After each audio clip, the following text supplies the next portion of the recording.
Hey everybody, welcome, welcome to Hidden Horror. Thank you for spending this time with me. I appreciate that. Let's get started.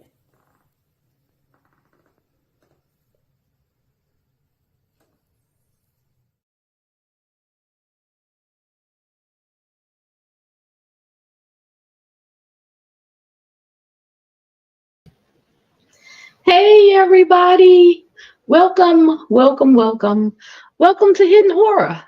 How are you today? Well, I'm doing pretty good.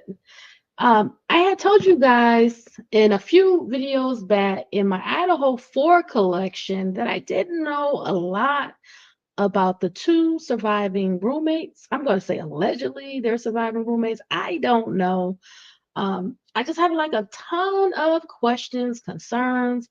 My interest definitely will always focus on them because of what happened, the fact that they are the two survivors allegedly within the home of this three-story residence where three of their friends, roommates, and then of course Ethan were viciously attacked and murdered while allegedly they both were in the property. Initially, they said the news said they both were on the first floor. Then they moved one of the roommates from the first floor to the second floor. Again, as I always say, all of these changes, right? Well, I didn't know a lot about them. I don't hear a lot about them. And when I tell you I did some looking into Bethany Funk, I couldn't find anything about her. But let's get started. Let's talk about it all. And instead of giving you a lot of answers, unfortunately, I'm probably going to present you with more questions or more things to ponder and consider, unfortunately, because these two young ladies, they did not want to cooperate with the defense in coming forward if there was going to be a grand jury. They didn't want to be a part of it. Um, the shocking part is they're a big part of what happened. They're the only two allegedly that survived that were there. Now, could it possibly be more people there? Possibly. We have no idea. The police also appears to not even know who was there, when they were there, et cetera, et cetera. And the times were conflicting, and we've talked about all of that before, so we're not going to go through all of those issues. However, I do want to kind of share with you some things that I learned. I've been trying to find some things that I looked up and stumbled upon about really over a year ago now. And I can't find it, but I've been finding other things and I'm kind of putting it together. So I'm going to talk a little bit about Dylan Mortensen and Bethany Funk. And then I'm going to share some things that I found out online. I'm going to bring up that Van shoe again. I did a whole video about the Leighton shoe. You can look at my YouTube playlist for the Idaho 4 and check that entire video out. But now I want to try to connect some dots. Allegedly, there was a latent shoe print found on the second floor, right, near Dylan Mortensen's bedroom. Well, I went back and I started looking at some video and I started reviewing the Moscow police body cam. And I want to show you something if you didn't see this already, that one of the people there were three people that were stopped in the Banfield by the police. They didn't want to stop. They actually didn't stop when the police asked them to stop.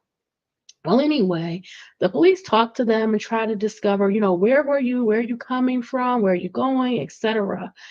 Long story short, one of the people, they appear to be wearing a Van style shoe. And I want to show you that. And then part of what also has been in the discussion was there appeared to be in the body cam in the further out, some gentlemen running through behind further back in a different direction. They're just the body cam is just picking it up. So there was some looking into that and seeing, what direction were they coming from and what direction were they going. Well, it appeared to be that they could have been coming from the direction of 1122 King Road and then also going um, towards the direction of the Banfield, which also included the fraternity Sigma Chi. So that's very interesting, right? Because we've heard all kind of things. Um, we've heard that some of the news about the um, deaths of Xana, Kaylee, Maddie, and Ethan, that frat and sororities, they knew about it. They knew about it hours beforehand, and allegedly, one or both of the live roommates called to bring some people over. What were they doing? Have no idea. How many hours were they there? Have no idea. Who was there? Have no idea. And the police appear to not have asked these basic questions. Who was there? What were they doing? When did they get there? And then, of course, a latent print means that it was cleaned up. So that had to be uncovered using chemicals. They probably used amino black. But that's not the point. The point is, why is the shoe print not visible? It suggests that there was some crime scene cleanup prior to calling law enforcement. I don't know. I wasn't there, but I'm only going to report to you the information. I'm going to lay it all out for you. And then I also have something that I'm going to share at the very end. And it really is like an eyewitness account, really saying what they saw. They were kind of adjacent in a different home, and they could see the Idaho 4 home, 1122 King Road. And they're stating that they saw one of the alive roommates and others. They identified them. And they were saying that this was before the police was even called. They were outside, gathered, five of them, and they didn't appear to show any emergency, any issue. They were casually outside together, five people, including one of the alive roommates at the property, hours before law enforcement was called, and this was all exposed, uncovered. What were they doing, right? We already know people were there. From reports in the beginning, I remember hearing that the front door was open as early as 8 a.m. Someone saw the front door open. So, what were these people doing there? Who are these people? Again, I think we need to also look inside the house before we run outside of the house. Remember, as reports, there was no break in. The person didn't have to break into it. Appeared, let me say that it appeared, I'll be fair, it appeared that the person didn't have to break in. The um a suspect or suspects didn't have to break into 1122 King Road.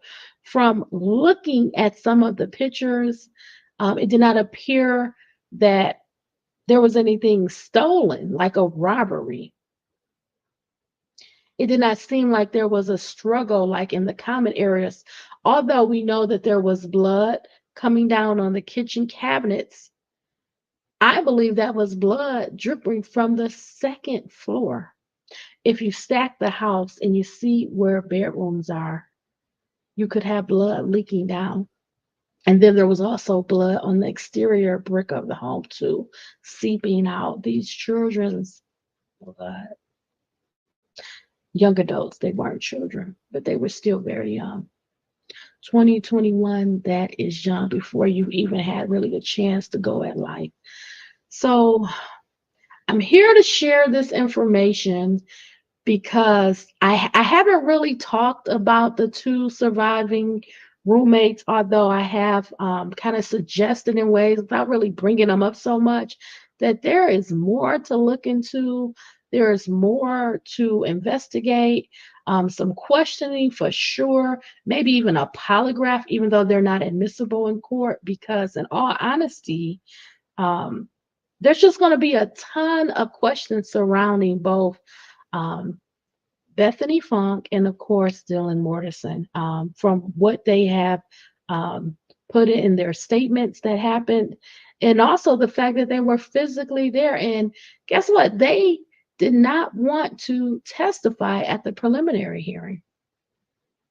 They didn't want to testify, but they're the only two people inside that dwelling that can account for what happened that night from Saturday, November 12th, 2022, through the time November 13th, 2022, through the time and leading up to them calling or whoever called 911. That's like a joke because they saw and heard things when the murders were taking place, whatever real time that was. And there was hours passing by that they didn't call 911, they didn't seek help. And maybe that could do with some instructions that maybe you don't call 911, you don't call parents, you look inward into the organizations and let them advise you, let them direct you, let them handle the situation before you raise that red flag and call 911 or call family members or call the parents, right? Because nobody called for help. It had been hours. Um, Yeah, we just have to get into it, and it's a lot. So let's get started, okay? Let's get started. I'm going to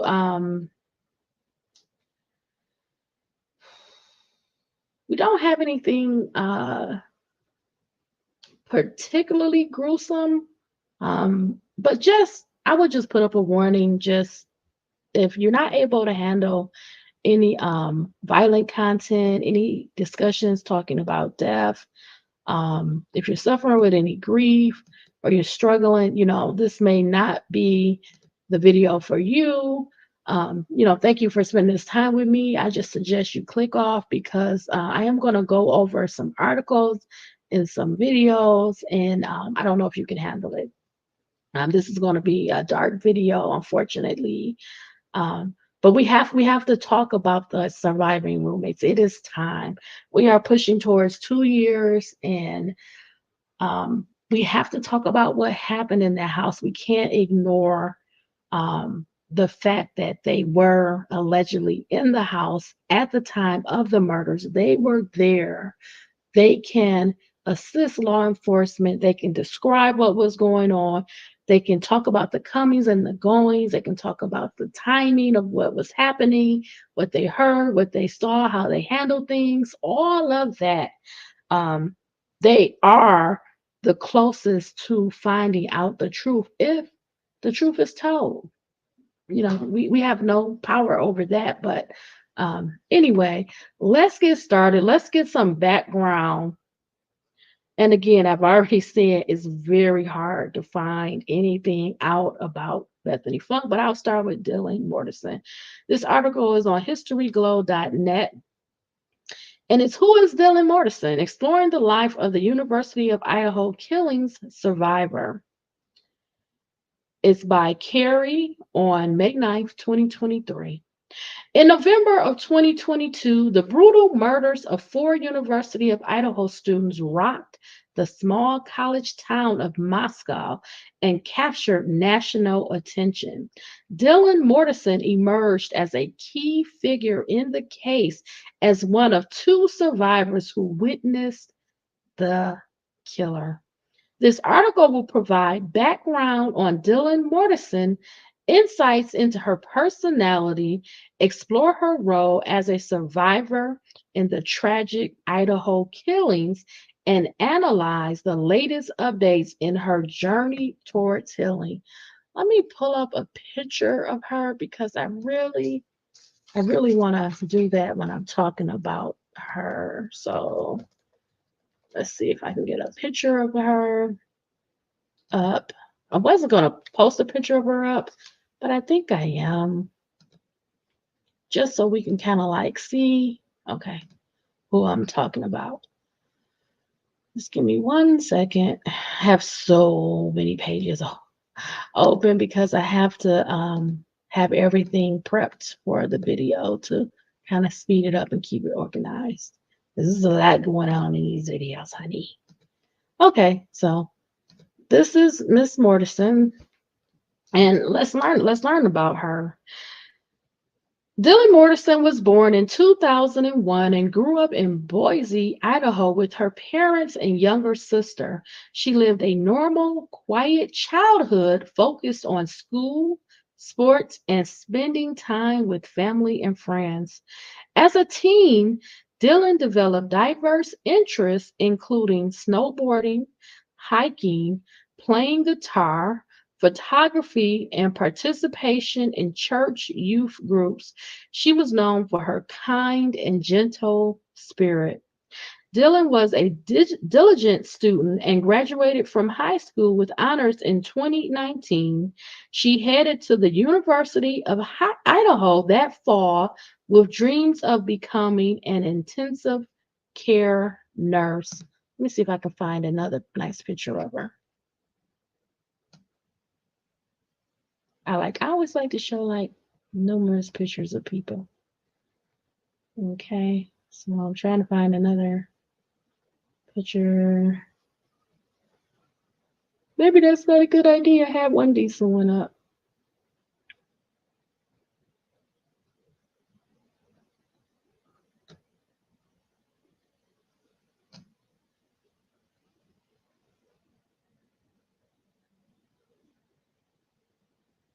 She has some funny pictures on here. Okay. Trying to find another picture. Okay.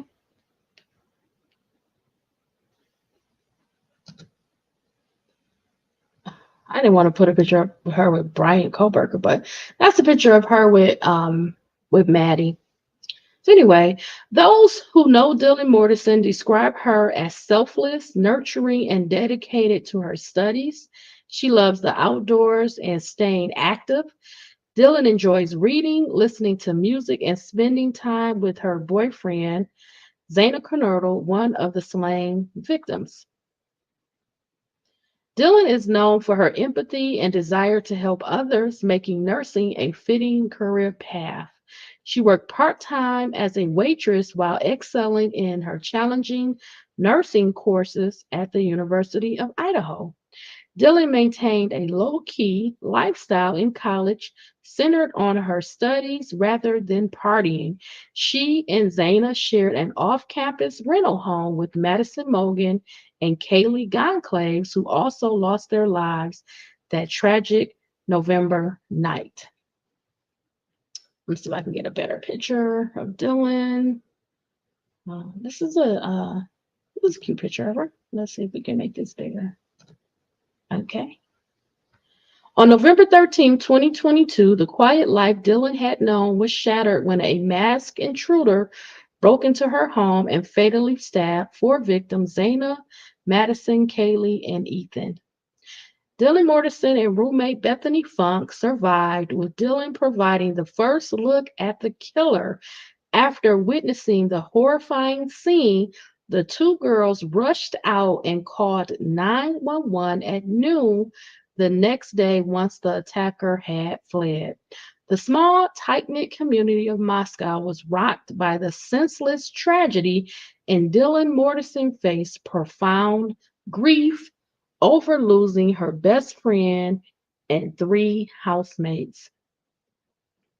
In the direct aftermath of the murders, a shocked Dylan Mortensen returned to her parents' home to mourn out of the public eye. Authorities and university officials withheld her identity initially to protect her privacy. But in January 2023, Dylan bravely revealed her name and described the killer as a larger man dressed in black with his face covered. Her information provided vital in linking the crime to suspect Brian Kohlberger through DNA evidence. By stepping forward, Dylan demonstrated resilience and strength in the face of unimaginable tragedy.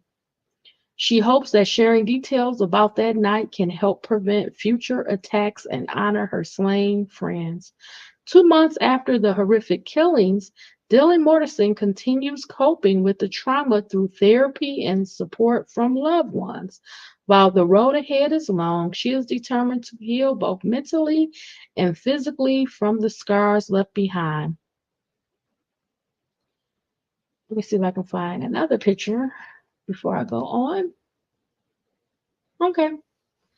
Dylan plans to return to nursing school eventually to fulfill her passion for helping others in need. She also wants to pay tribute to her thoughtful, vibrant friends whose lives were unfairly cut short. Dylan Mortensen's grace and courage in the aftermath of profound loss serves as inspiration to many. By emerging from darkness, she reminds us of light's tendency to overcome even in the most frightening shadows. Thrust into the public eye after surviving an unthinkable tragedy, Idaho College student Dylan Mortensen demonstrated exceptional poise and resilience under devastating circumstances. Her perseverance to share details about the fatal November night brought some closure and justice for the community. While the grief over losing her best friend and roommates will never fully fade, Dylan Mortensen's selfless spirit and passion to help others continue shining bright. She embodies strength and grace in the most challenging moments. Okay, so that's done on her. Now I'm going to internet internewscast.com. One second. It's titled Get to Know Bethany Funk, Age, Family, Boyfriend, Idaho Murders. Okay, so let me close this one out and let's pull up a picture of Bethany. So 1 second. Yep, Bethany Funk. We go to images.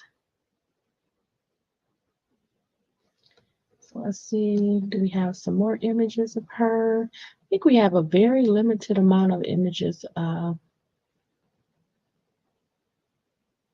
Bethany. Yeah, we don't have that many images, so I am gonna pull up the one.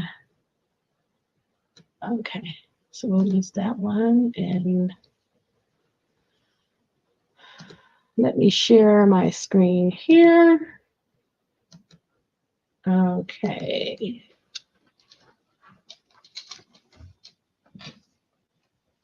1 second.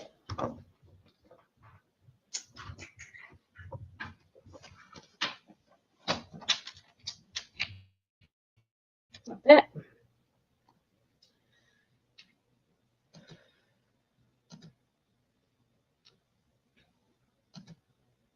So that's a picture of Bethany Funk. Okay. And I was trying to see if there was a writer on this, but I don't see a writer or a date. Okay. All right, well, let's get started. Bethany Funk is one of the surviving roommates of the Idaho murders, which took place in November 2022. Very little information is available about her, but we've done some digging up. The article covers details about her family members and social media reach. So keep scrolling down this article and learn more about Bethany. The deaths of four University Idaho students in November of 2022 horrified the country as their off campus residence quickly turned into a bloody crime scene.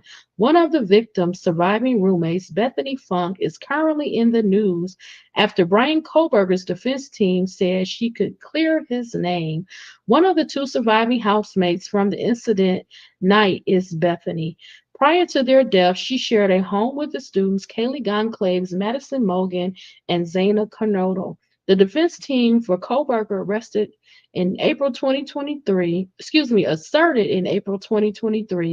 that Bethany may clear his record since she had information material to the charges against Mr. Koberger, which could be exculpatory for him, according to E! News.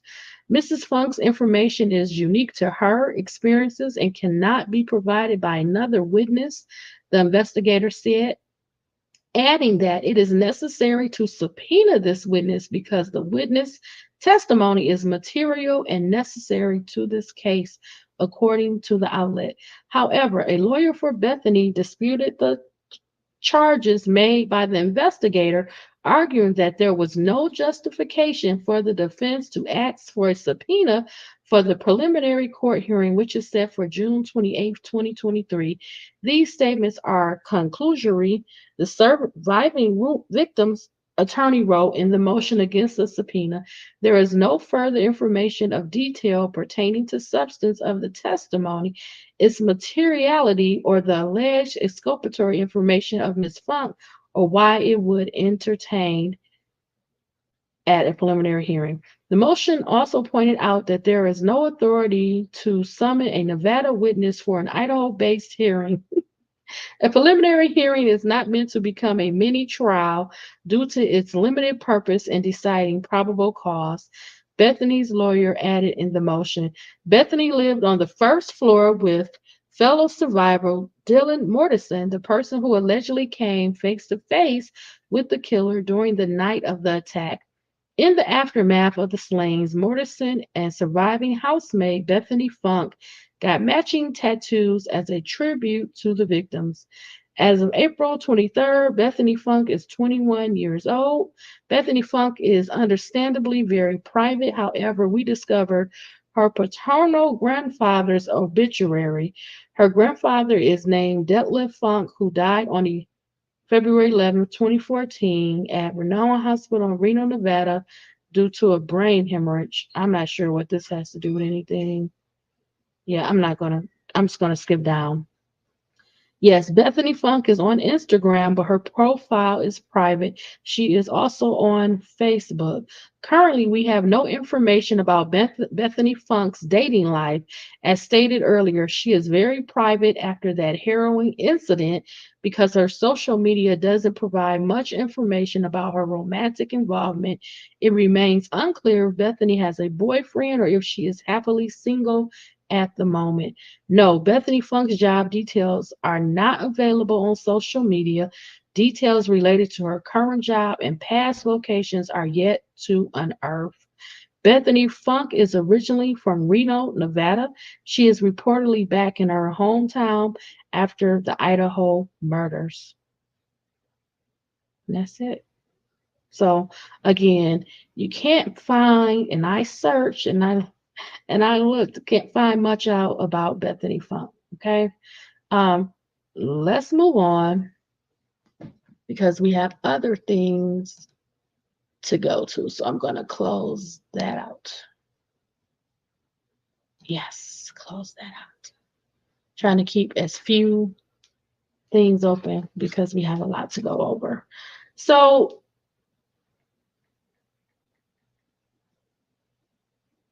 okay, wait a minute. Let me try to reload this page if possible.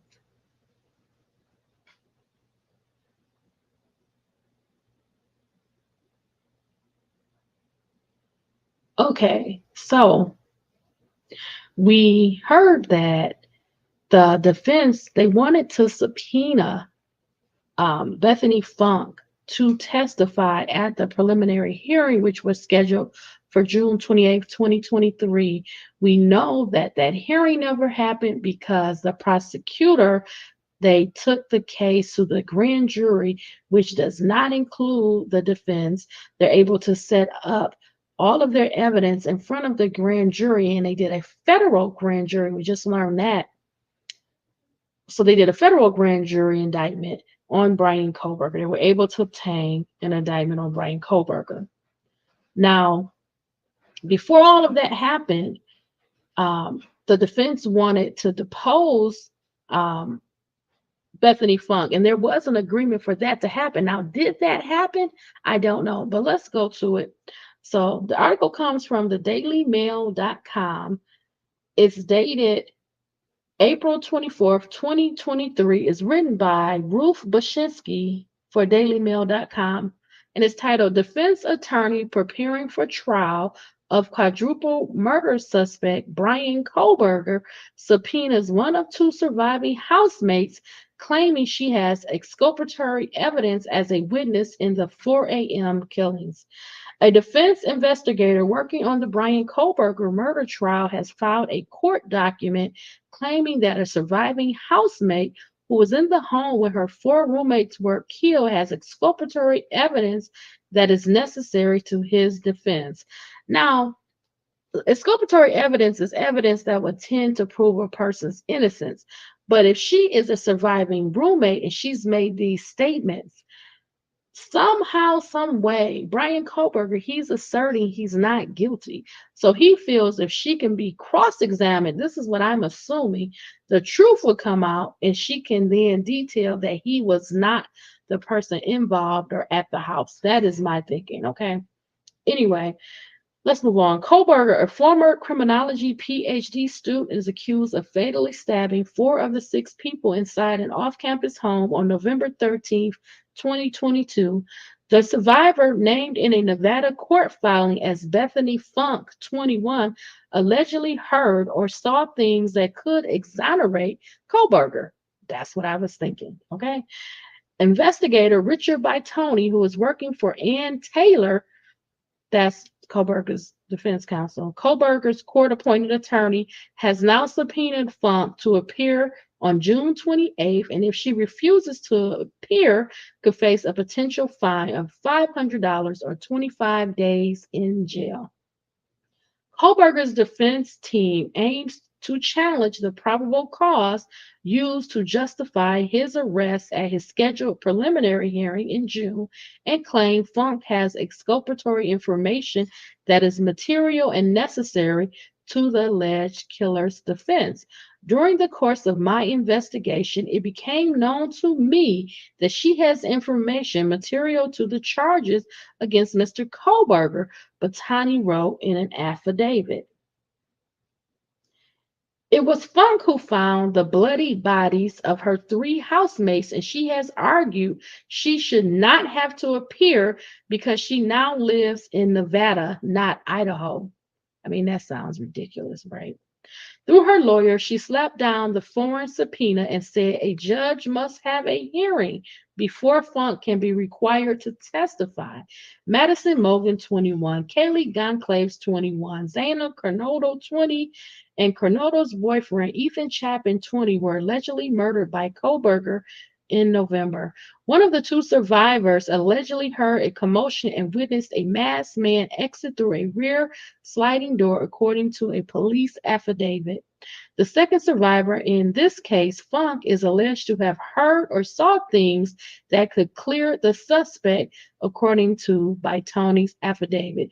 So, this detective that was hired by Ann Taylor, from his investigation, he has gathered information and he feels that there is some information, evidence, or something known by Bethany Funk that would exonerate, that would prove Mr. Kohlberger's innocence.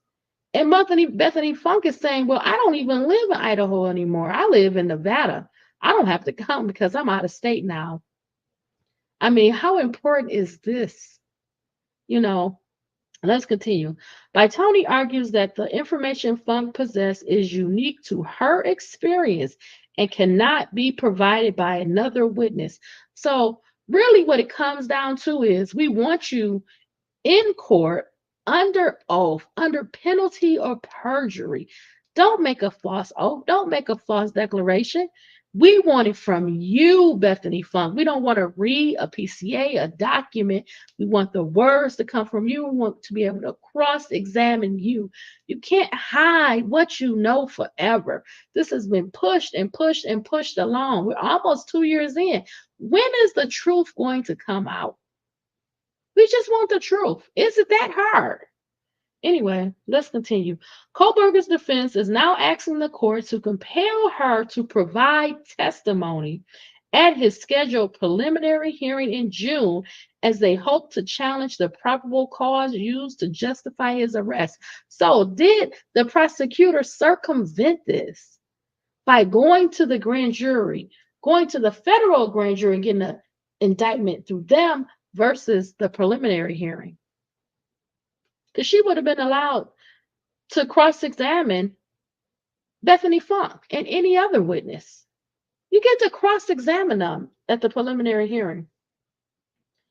Funk was issued a subpoena by Kohlberger's defense team to serve as a material witness in the case, with them writing that it is necessary to subpoena her to be a witness. But her attorney slammed to move, writing, there is no authority for an Idaho criminal defendant to summon a Nevada witness to an Idaho matter without a hearing, and there is no authority to summon a Nevada witness to an Idaho matter without a Nevada judge making a finding of materiality, necessity, and the lack of undue hardship, she added. Is it material to the case? You were there. You were a roommate. You lived in the house and you were allegedly in the house the night of the murders. Is it necessity? Do we need to hear it from you? Could it be provided from somebody else? Who would provide what you saw? Who would even know what you know? Or is it hardship to have you come back? Brian Kohlberg is facing the death penalty. Let's continue. Court documents obtained by the dailymail.com revealed that on April 3rd, Evelyn Grosnick, interim Washoe County public defender, sought and obtained an ex parte foreign subpoena that was issued to Funk on April 11th. It said Funk was required to appear in the Second Judicial District Court of the state of Ohio on June 28th at 8 a.m. and for the duration of the trial to testify. So guess what the court said? You have to appear. You have to appear. You have to testify. Are you going to plead the fifth? Are you going to say it would incriminate you if you gave answers to questions? Let's continue. A court filing opposing the subpoena argues that it was improperly filed and there is no authority for an Idaho criminal defendant to summon a Nevada witness to Idaho for a preliminary hearing. The law firm representing the surviving roommate has declined to comment, citing a gag order on the case. Funk lived on the first floor of the split-level home with survivor Dylan Mortensen, the second survivor and person who came face-to-face with the killer during the attack. Her housemates and the murder victims lived on the second and third floors of the home that could only be accessed through a sliding door. Well, we know about the front door, and we know the house had windows, and we saw the ladder as well at the house.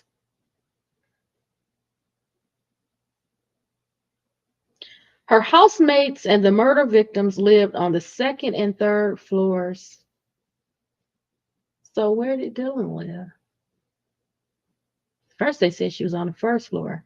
Then they changed it and said she was on the second floor, right? It's the lies for me.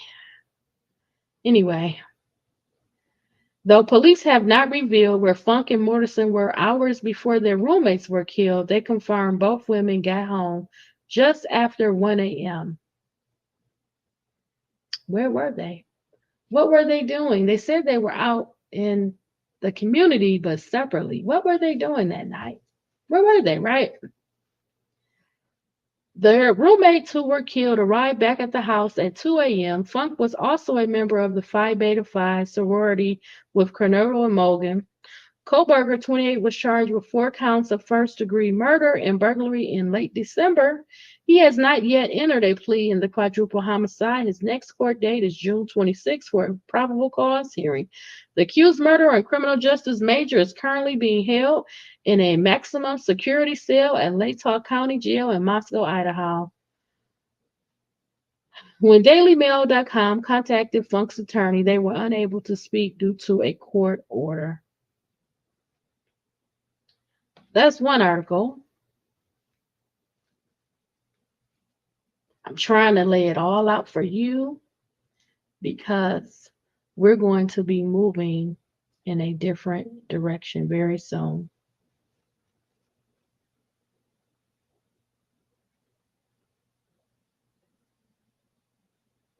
Okay,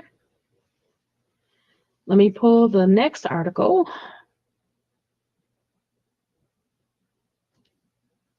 Okay, how y'all coming along? Y'all hanging in there?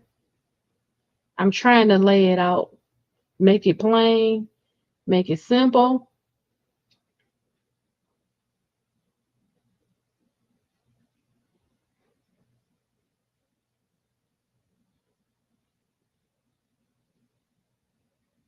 Okay, second article is by NBC News.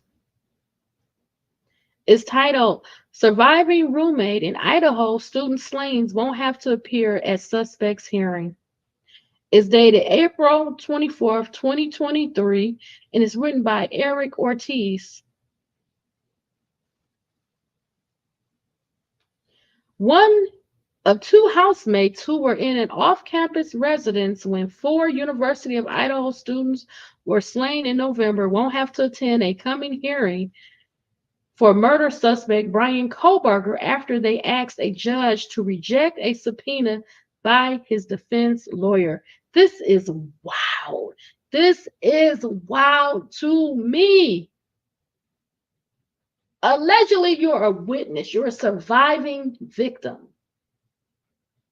You know the comings and goings. You were in the house. You were at the house at the time of the murder. You allegedly were texting. You possibly could have discovered the bodies in the house, and you don't have to appear for the preliminary hearing? This is wild. Instead, Bethany Funk agreed to an interview with Kohlberger's counsel in Reno, Nevada, where she is from, according to court documents filed Wednesday in a district court in Washoe County. So, Bethany Funk agreed to do an interview if Brian Kohlberger's counsel would travel to Reno, Nevada. I hope they got this interview with a court reporter, with a video camera present. Did the interview happen? What did they learn? I have no idea, but it's all interesting. It's all extremely interesting. Funk's lawyer filed a motion to squash a subpoena that would have required her to appear in court in Latah County, Idaho in late June, and potentially for the duration of a trial against Kohlberger, who was arrested in Pennsylvania on December 30th, weeks after the November 13th slayings. Kohlberger, 28, was charged with 4 counts of first-degree murder and burglary, and he's facing the death penalty.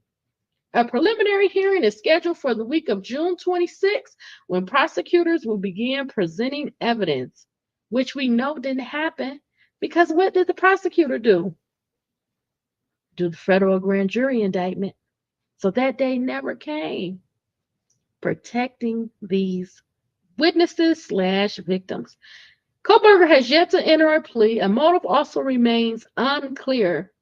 His family said in January that they were cooperating with law enforcement to promote his presumption of innocence. He's saying he's innocent. His family is saying he's innocent. An affidavit filed in March by a criminal investigator supporting Kohlberger's defense says Funk was in a first-floor bedroom of the apartment house early November 13th, the day of the murders. Funk was interviewed by police on several occasions. She disclosed things she heard and things she saw, according to the affidavit signed by Richard Bytoni. Bytoni wrote that Bethany Funk has information material to the charges against Mr. Kohlberger. Portions of information Ms. Funk has is exculpatory exculpatory to the defendant. Mrs. Funk's information is unique to her experiences and cannot be provided by another witness.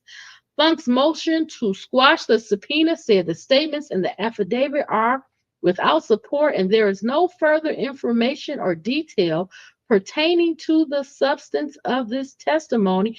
It's materially or the alleged exculpatory information of Ms. Funk or why it would be entertained at preliminary hearing.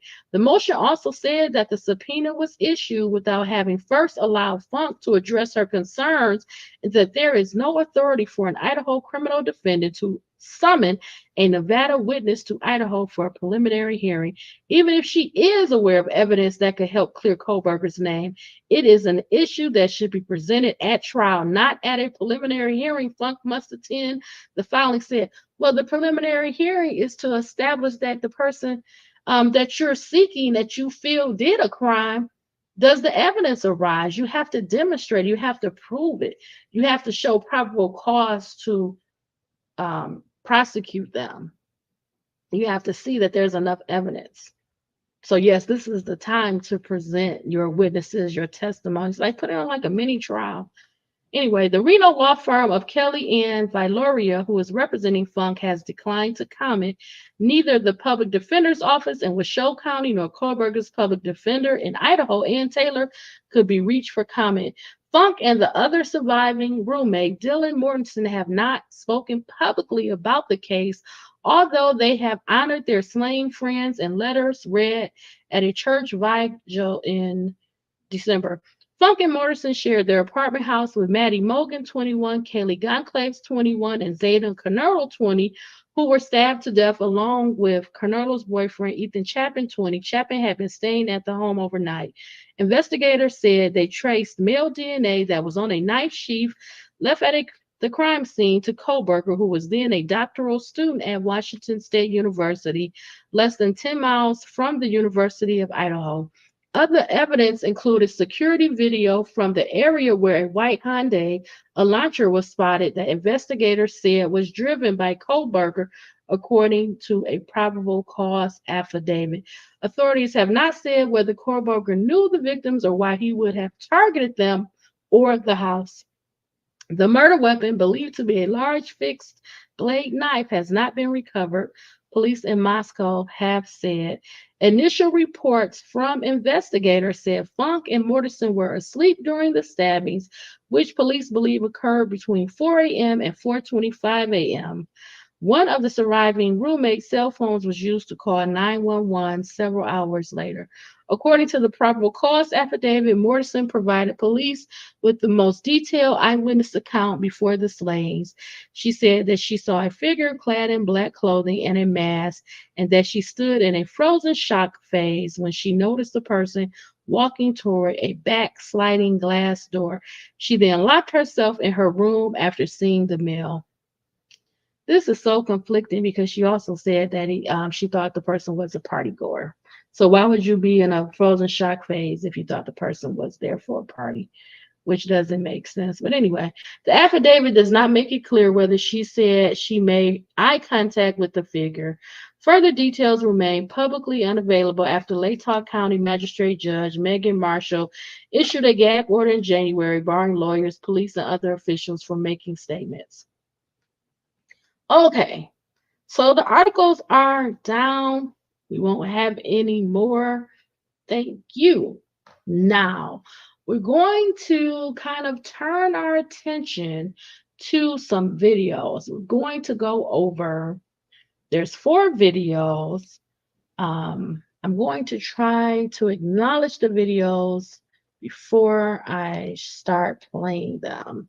And I have little notes on the videos because there's going to be a little bit of stopping. We're not going to watch any of the videos in full play. Excuse me.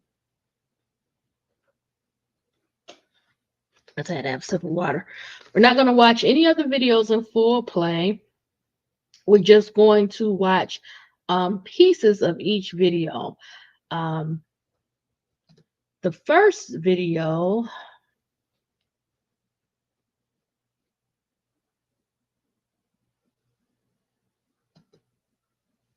It's called The Cover Up Before the 911 Call. It's by True Crime Design. Um, and we're going to listen to two clips of the video. And I want you, if you can, please support these other YouTube content creators. I really enjoy learning about the case and going over the evidence. And I try to do my research. Some of it is in the news, as you can always see, and then some of it is through video. I like videos because I help it. To me, I think it helps move the information along and keeps your attention.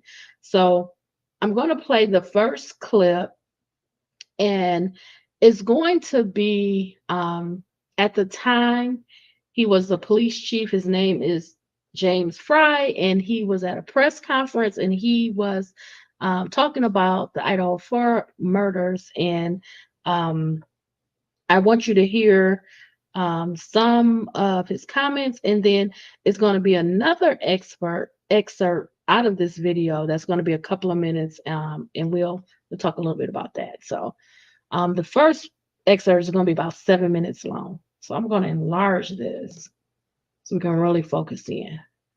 Okay, I'm going to play it now.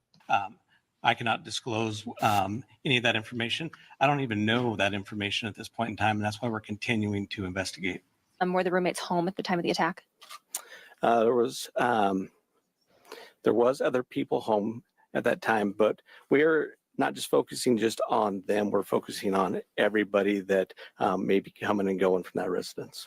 So since they were home, was it a... Let's just pause it for a second.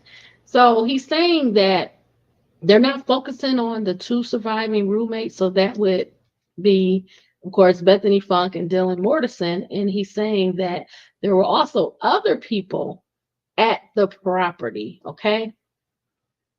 hostage situation? No, it wasn't.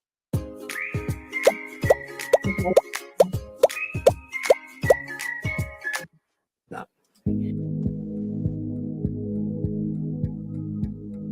So this is saying that a Washington State University parent named Kim, she came forward. She shared some information about the timeline, what she knew, and this pretty much came from her daughter.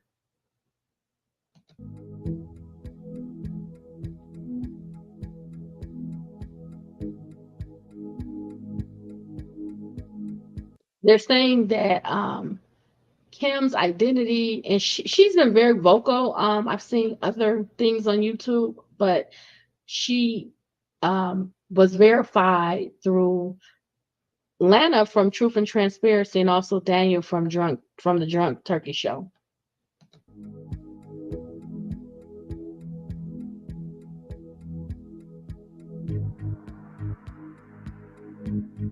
And all of this information relates to the deaths of Xana, Maddie, Kaylee, and Ehan the night of the murders, or the morning of the murders. We don't really know what time the murders happened, but we're going to say the morning of the murders on November 13th, 2022 at 1122 King Road.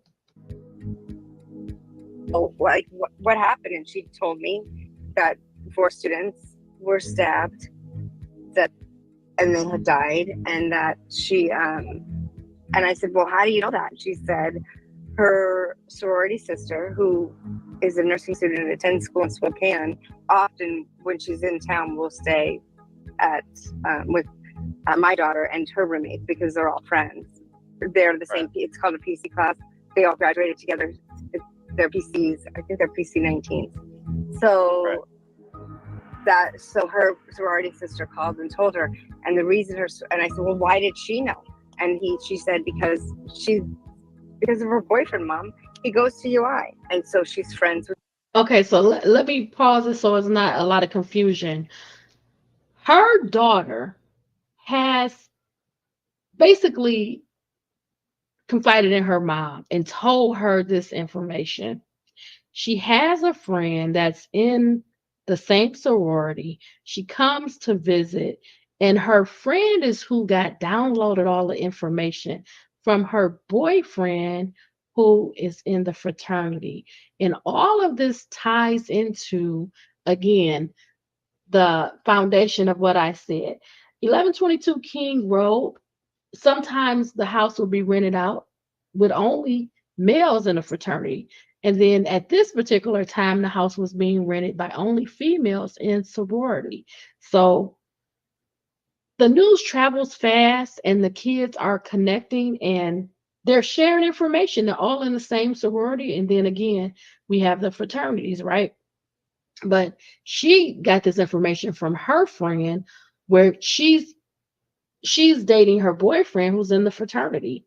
And he goes to, you know, Idaho State University. He goes to the school. So they're all connected. Okay. with the Pied Pies because he goes there. And I said, but how do the Pied Pies know? How do you know at 10 o'clock and we don't know until now? She goes, I don't know that. And I So her mom is saying, well, how do you know at 10 a.m. and we don't know until now, which is 4 or 5 o'clock in the afternoon? Like the police weren't called until 11:58 p.m. That's at the time the 911 call was logged, but they knew at 10 a.m. And in reality, the ongoings, the things that was happening at the house was happening prior to that. Again, remember, I told you someone saw the house already with the front door open at 8 a.m. At 8 a.m. They, or I can say someone from the inside of the house called and had other people come to the house. Do we know what time that is? I don't personally know, but if they got the records, if they did the downloads on Bethany Funk's and or Dylan Mortensen's phones, they should have that information. They should see what time they called, who did they call, when did all of this happen? Because this helps with the timing of what they knew and when they knew. What about their text messages, right? What about what they saw on social media? What were they doing all the time? What were their searches online? All of that is important.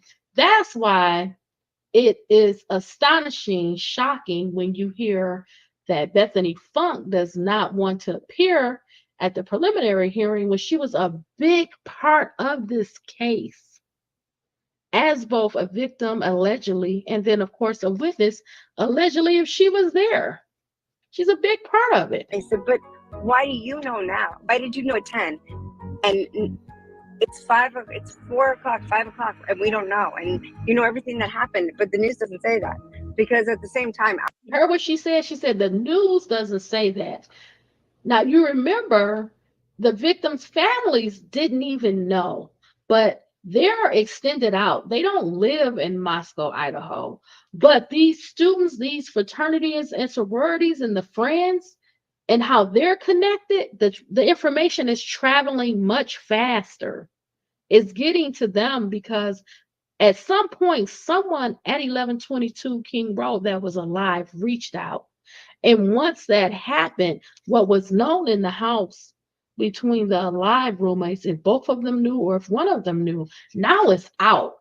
So people are talking, they're telling each other. The information is passing along. They're on social networks, posting it and sharing it. Okay? I'm going through my phone looking for any information I can find, and there's just no information. And so then I said, what happened? And she told me that, and what she said to me was that there were 4 kids were killed, they were stabbed, and that there were 2 roommates there who locked themselves in their bedrooms because they were scared, but they heard a lot. And how would they know this? If her daughter's talking to her and she knows this allegedly at 10 a.m., she knows the details. She knows that it's 4 people killed. She knows that the 2 alive, unharmed roommates locked themselves in their bedrooms. How does she know this? And it's all accurate information. A lot of noise, but it's a party house, so maybe they didn't know what was happening. And I said, hold on a minute. I said, did they call 911? She goes, I don't know. But that is what. Right there, mom is thinking, did they call 911? But what did I tell you earlier in the video?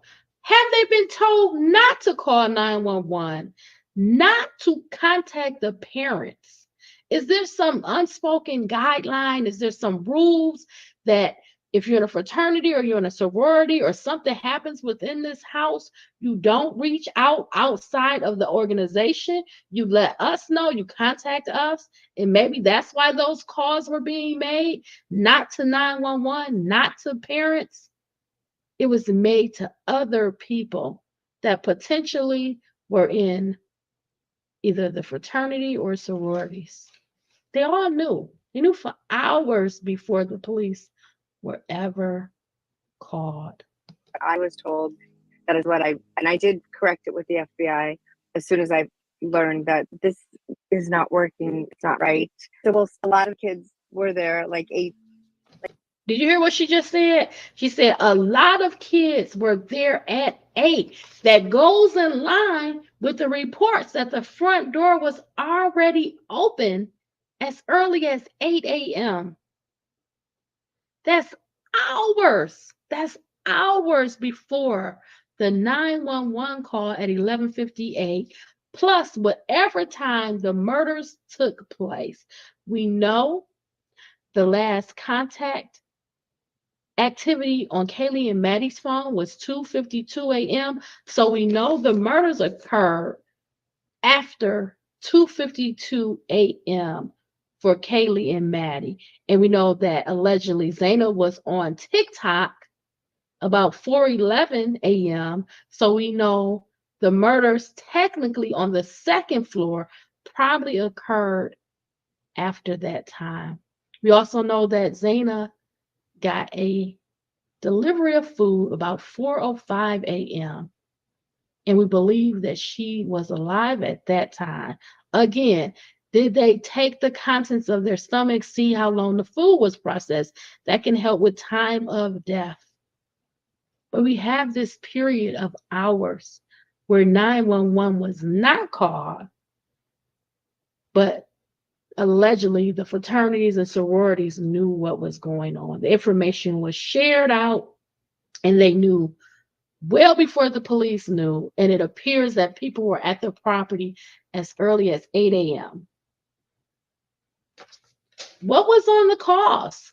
What was on the text messages? What was the activity on Bethany, Funke, and Dylan Mortensen's phone? We got to start asking real questions and not this bullshit that they don't want to appear for a grand jury when you were in the house and you knew for hours. You know what happened? You saw the bodies and somebody cleaned it up because you don't have a latent footprint without somebody cleaning it up and wiping it up. Why allegedly was this crime scene cleaned up? Who cleaned it up? What do you know? Because your testimony, your experience, what you saw and what you heard can only be given by Dylan Mortensen and Bethany Funke because you were allegedly there and you heard it and you saw it and you took steps after it.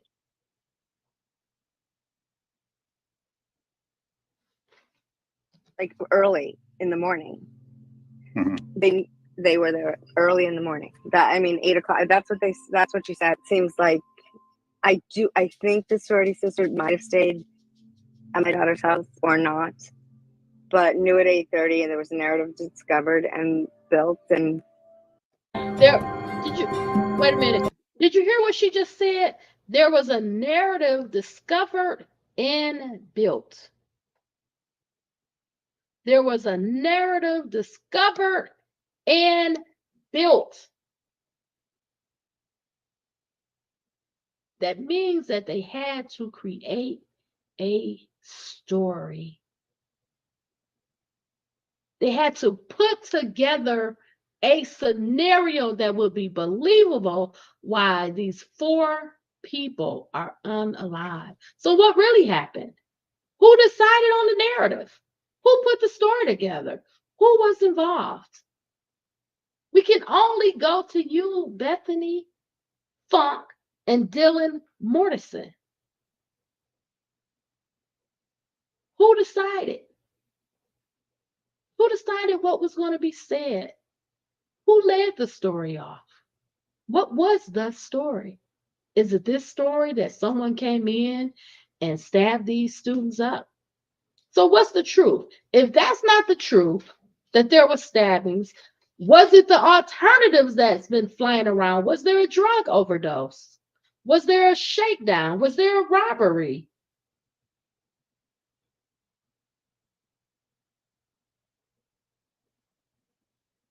Was there a fight? There was rumors that Ethan had a fight that night. Did something come of that? Why is no one talking? No one wants to tell what happened.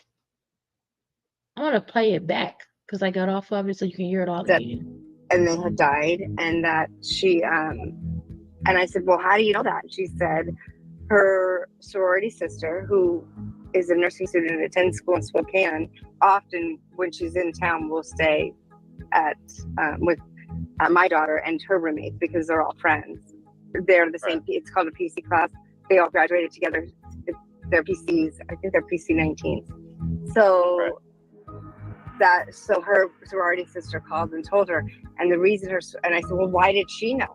And she said because of her boyfriend, Mom. He goes to UI, and so she's friends with the Pi Phis because he goes there. And I said, but how do the Pi Phis know?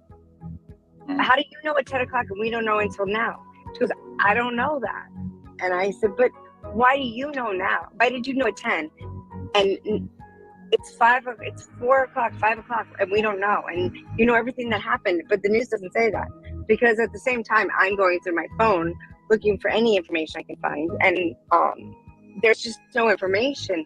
And so then I said, what happened? And she told me that, and what she said to me was that there were 4 kids were killed, they were stabbed, and that there were 2 roommates there who locked themselves in their bedrooms because they were scared, but they heard a lot of noise. But it's a party house, so maybe they didn't know what was happening. And I said, hold on a minute.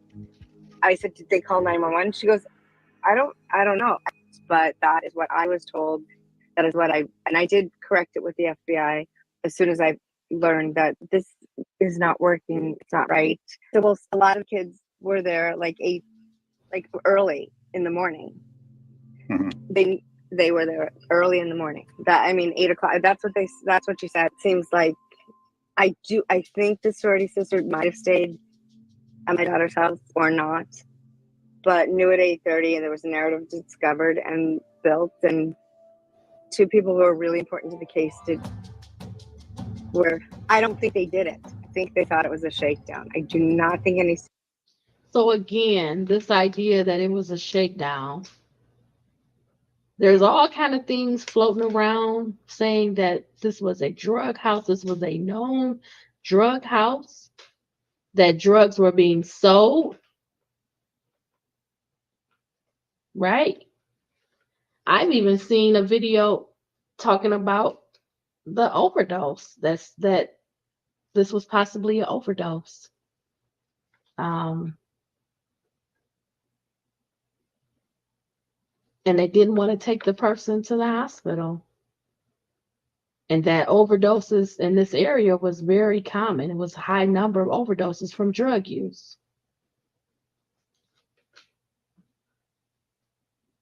Now, in the video that myself, my daughter, and my husband watched, my daughter could even hear someone ask for the Narcan pill. She said, that's to bring a person back. I said, well, how do you get a Narcan pill? I don't know if that's true or not.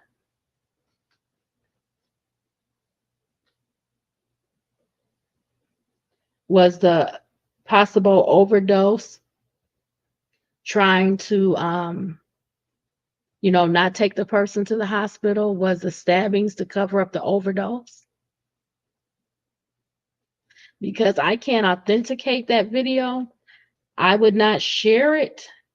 I don't know, it's all sound.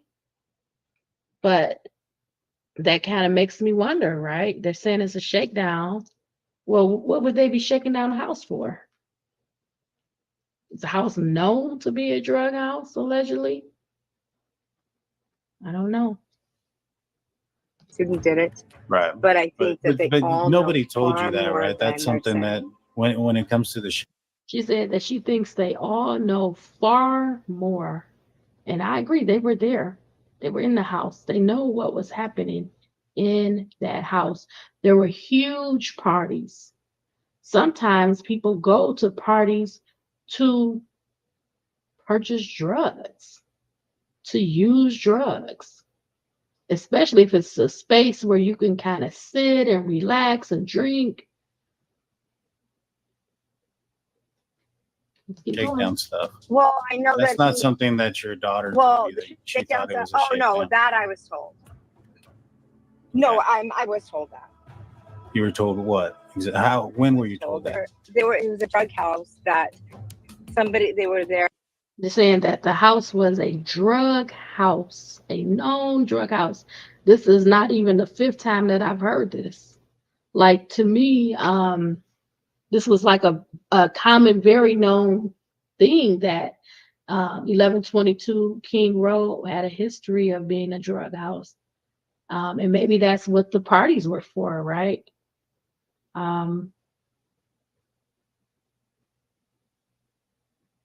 I'll leave it at that because I could even go further, but I'm gonna leave it there. The creeper was there, and there were people there. Okay. And Hold on. to buy drugs. Hold on. Who told you this? And when was this told? My child told me this. This was in the beginning. That And there she were was told by the student from University of Idaho. the student's girlfriend from University of Idaho. Okay. Where did she get that information from? My daughter told me is that she got it from the high-five. Oh, she got it from the sorority. Yeah, she got it from the sorority. That's what she told me at the time. You wake up in the morning on November. Okay, so that was the end of the conversation with Kim. So now Truth and Transparency has someone and they're going to talk about what they knew and when they knew. Let's go. November 13th. Can you just describe your day?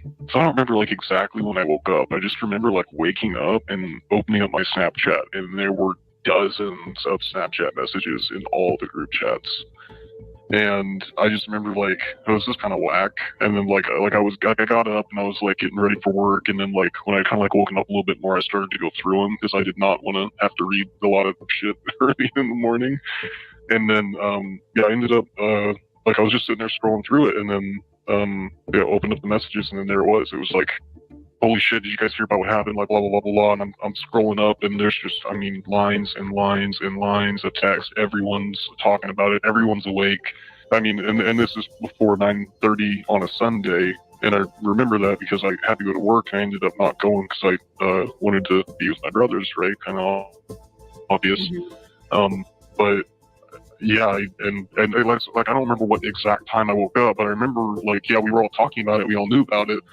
And like my boss and my coworkers were texting me later, you know, asking me like if everything was okay. And they had even heard about things. They heard like it was a shooting and stuff like that. So, and yeah, it was kind of weird because like at the beginning, everyone said like, at the beginning, like the very, very first messages where people were talking about the stabbings, or like a stabbing had occurred.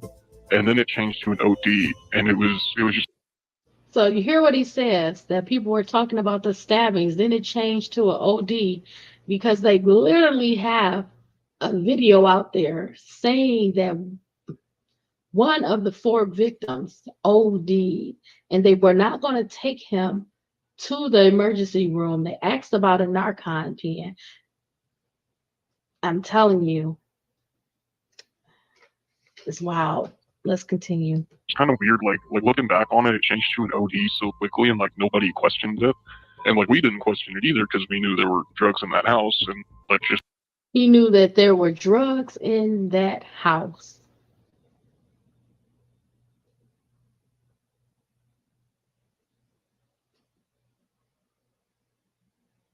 Okay. genuinely thought like, okay, they got a bad batch, and that's just They got a bad batch of drugs. what happened, right? Because you see it on the news. It happens in bigger cities.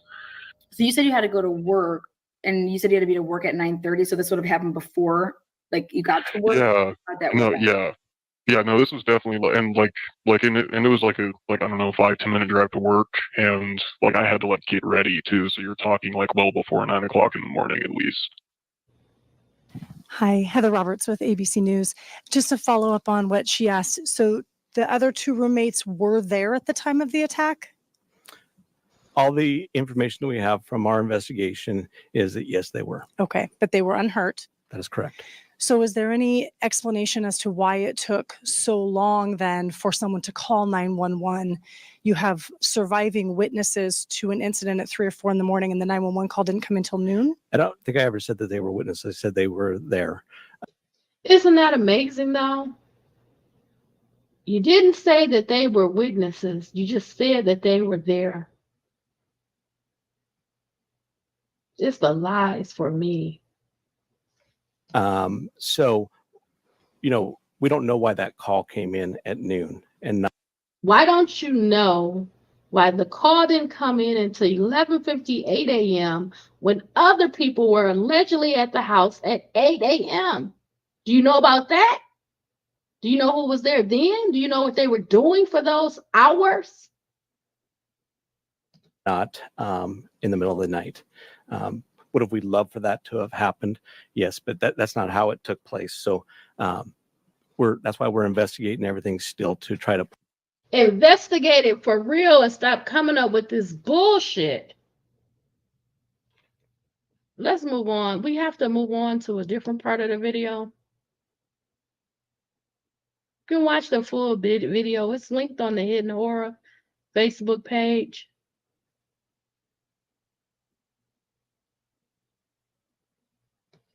We have about a 3. No, this is not a dryer sheet. 4 minutes. This is laundry detergent. The same powerful. Okay. 11:58 a.m. This phone call goes out to the police, and I'm okay. So this again is Truth and Transparency, doing an interview, and this is going to be about 3.5 minutes. I'm like, hey Dave, you told me that you knew about this like at 9. Let's say like that I would have come back like months ago when this originally happened. Let's say that I was like your family member, and you're telling me about this, and I would have been like, Dave, wait, you told me that you knew about this like at 9:30 in the morning. Well, 911 wasn't called until like 11:58 a.m. Like, do you think that that's weird? You get what I'm saying? Like. Yeah. Well, and that's the thing, right? Is like 2.5 hours. We don't know, and we never really we didn't a lot of us kind of unplugged ourselves from the case and all the news and everything because just we live in it so much. You see dozens of reporters just going to class each day. You don't want to walk out of your freaking house, But we just kind of stayed unplugged to where we didn't really even think about it or connect the dots. And that's why when I heard WSU's Kim's thing, when she said that, and literally when she was talking about how she yelled at her daughter like that, it literally made me think about my mom doing that to me. That's what it felt like, was she was my mom saying that same shit to me. How the hell did you know? And it just it literally just blew my mind. How did we know? How did I not think of that? Wait, what? And it just. It's not about how did you know. You know how you know. You were in the Snapchat. You were getting, as you said, numerous messages. They said that it was a stabbing. Then it changed to an OD quickly, overdose. You know how you got the messages, and you know who sent the messages to you. The thing is that we have to hone in on, we have to zoom in. What were the people that were at 1122 King Road doing all of those hours? What were they doing? Again, like Kim said, they were making a plan. They were formulating, building, constructing a scenario, a plan of what went on at that house. Made me have so many other questions, holy shit, she's right. And not even to mention that, how the hell did her daughter know? Her daughter goes to WSU. Like, we have, like, way closer, like, I can go through, like, on my phone. Her daughter knew because of the connection in the sorority. Her sorority sister connected with her and told her, and then Kim's daughter calls her mom and confides in her all this information. One person or two people and be in that house, right? In that sorority. Like, I've got girls on my phone that are in the sorority. I've got people that know other people in that sorority, like upper and lower classmen. How did that girl find out? And because, like, depending on who people are friends with and stuff like that. Right, but even then, that quickly, like, you're gonna go to your inner circles first, right? Like, that's why I was talking to the one kid, because his girlfriend was freaking out, and so he was having to be there for her without, like, being able to go to the sorority. So he. Hear what he's saying? You want to basically keep it in your inner circle. These kids know what happened. These fraternity and sorority kids, they know what happened. They were there. They were called to the house. They constructed a story. What happened to the overdose? What does the toxicology screen show for these people? What does Ethan's toxicology screen show? What does Kaylee's toxicology screen show? What does Maddie's toxicology screen show? And what does Xana's toxicology screen show? Are there any drugs? Are there any illicit drugs that they don't have a prescription for? Did they get a bad batch of drugs? Because you know what? There's a video out there of Xana answering that door at 1122 King Road, and she appears to be high on drugs, in my opinion. And I'm going to say allegedly because I have no idea, but her conversation is slurred. Let me pull up this video.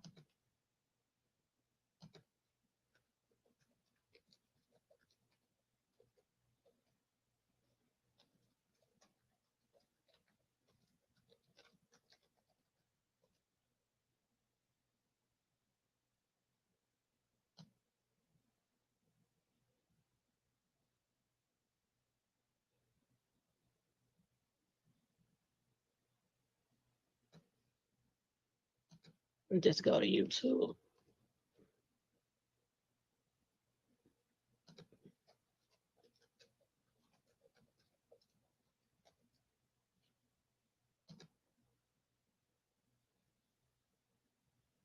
Okay. Let me share.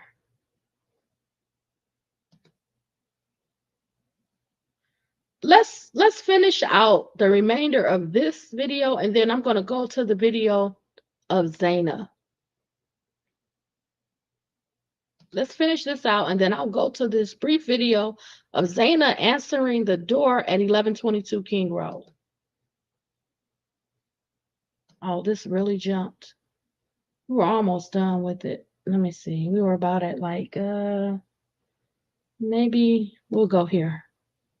Finish this out. It's like Girlfriend was another freaking minute. out, and so she was having to be there for her without, like, being able to go to the sorority. So he's texting her and letting her blow off all this steam and telling me what she's telling him too, amidst the other information that we're receiving. And yeah, it just, I don't know. I honestly don't know. I think we just have a really good way of being young and dumb and staying distracted with school and partying and everything else, and not a lot of people question things. Maybe it's just like a kid thing, I don't know, but we just No, I get that.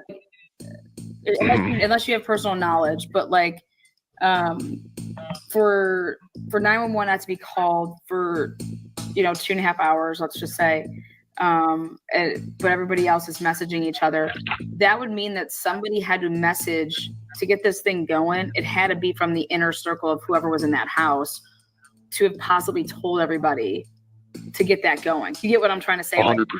Yeah. 100%, I agree, and that's where like I'm asking the same questions. Is like, what did those girls do? But like what did they do? Like, how did we all know before the cops even got freaking called? I just didn't think connect the dot. Like it didn't, I don't know, man. I mean, We don't know why that call came in at noon and not in the middle of the night. Would have we loved for that to have happened? Yes, but that's not how it took place. It's like, stop lying.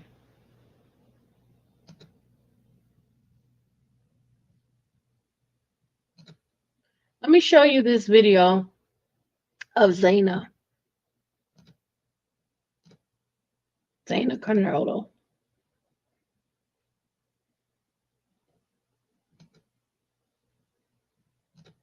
It's 2 minutes long. Home murder victims as police track down new leads in the killings. Hello, miss. What's your name? Xana. The video, first obtained by the website Truth and Transparency, showing Xana. Giving your child a better future doesn't have to be a challenge. It's about finding the right school. Showing Xana Kernodle opening the door of the King Street home as officers approach. We can hear you from clear down the road when we were coming up here. We can hear the music, and that's. I'm so sorry. The video from Officer. So this video was obtained by Truth and Transparency. The day of the body cam is September 2nd, 2022. There's a noise complaint at 1122 King Road. The officers had already previously been to the house. They talked to Madison Mogen, and now they've come back, and who answers the door this time is Xana Kernodle. So here's the video. Worn body cameras over Labor Day weekend at nearly 1 a.m. Officers saying it's the second time they've been to the residence that night. Any outside music, any loud yelling needs to be done. Okay. Because we're not. Next time you're getting a ticket. Okay. Police telling us this was a common occurrence in the normally bustling What college kind of town. calls do your officers normally respond to? That's not what we want. The actual video. We don't want the over talking. So we're going to go to the one by Long Crime Network.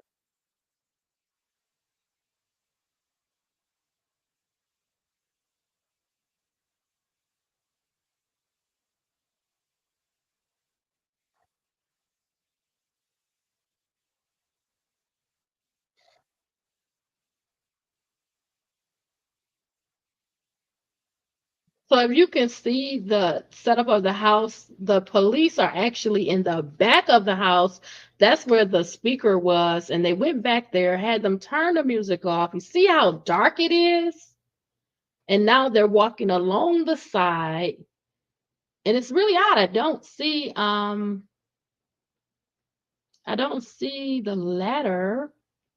Let's rewind this. I don't see the ladder on the side. Okay, let's play that again.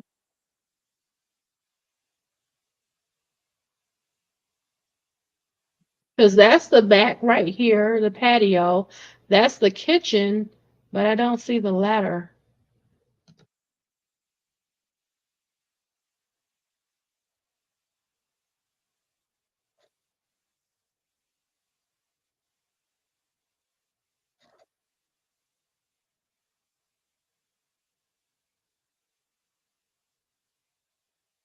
You see right there where the ladder was, and all the other, I'm trying to slowly rewind it, where he put his light on the house. Yeah, let's see if I can get it. With just a quick second. Okay, I can't place it on there.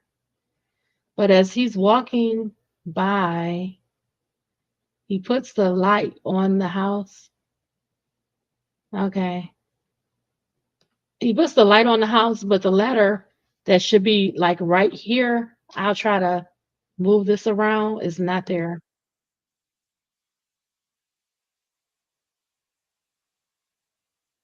If I can catch it.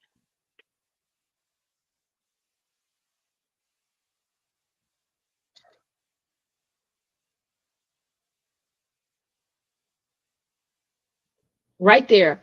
The ladder should be right here, but it's not. So that's interesting because that's about maybe about 70 days before the murders. That was September 2nd. The murders were November 12th until November 13th. The ladder is not here on this day. So that's kind of interesting to me. And I didn't see the lights on. Those little lights that they had that were hanging, they're not on. But that's interesting. You can see how dark it is.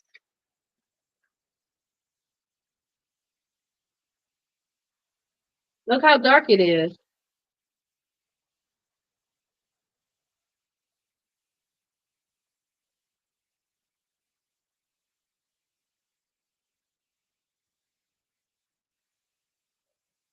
And you can't tell me that person can't hide in all that darkness. It was extremely dark in the front, the side, and the rear of 1122 King Road.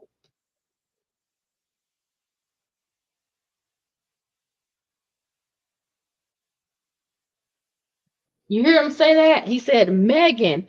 He really means Maddie.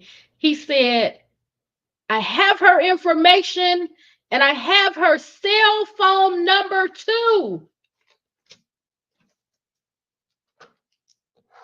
He said, Megan, I have her information and I have her cell phone number too. Call her.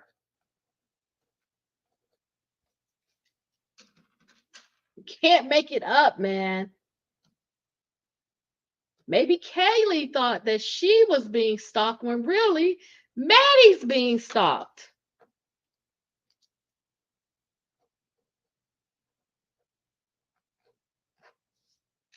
Play it again.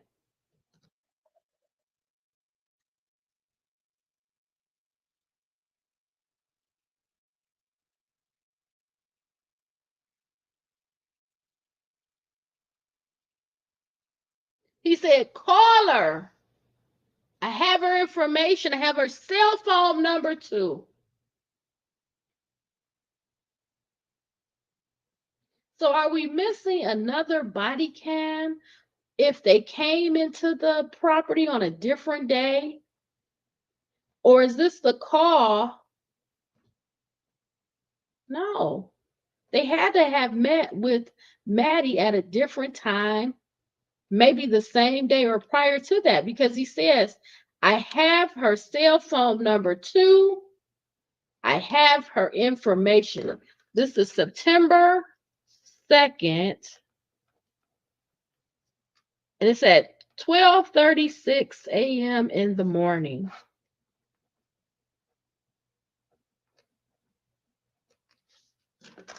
One more time.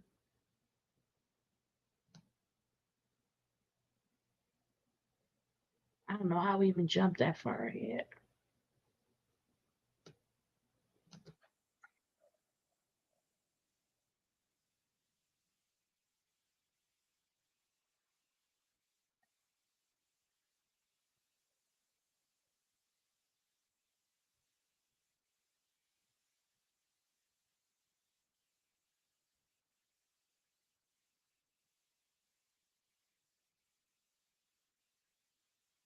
But it's like, why did they switch body cams? Don't switch body cams.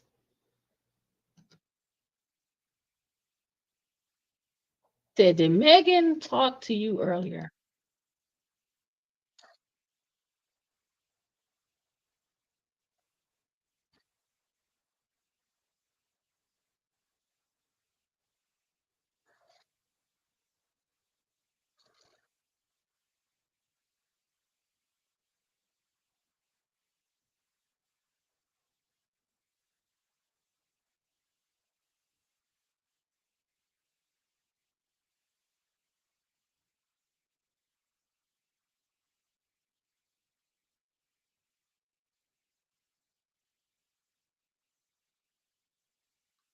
You know, this really creeps me out because the one officer took a picture of Kaylee, her ID, on his cell phone. And now this other officer is saying, I have Maddie's information. I have her cell phone number too. This is really bugging me. Like,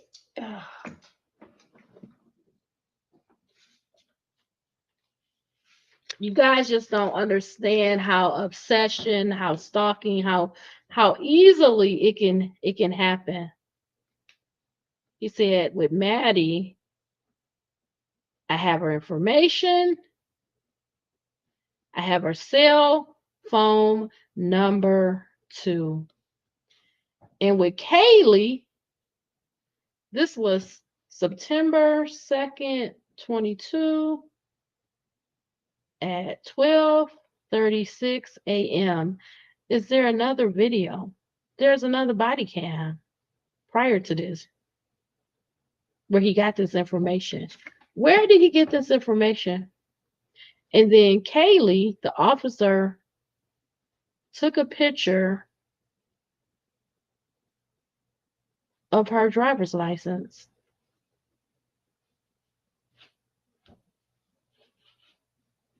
Let me continue.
You know what? This video, I don't know if I watched the one that was slowed down, but in the other video, her speech is much slower. It's almost like it's slurring her words.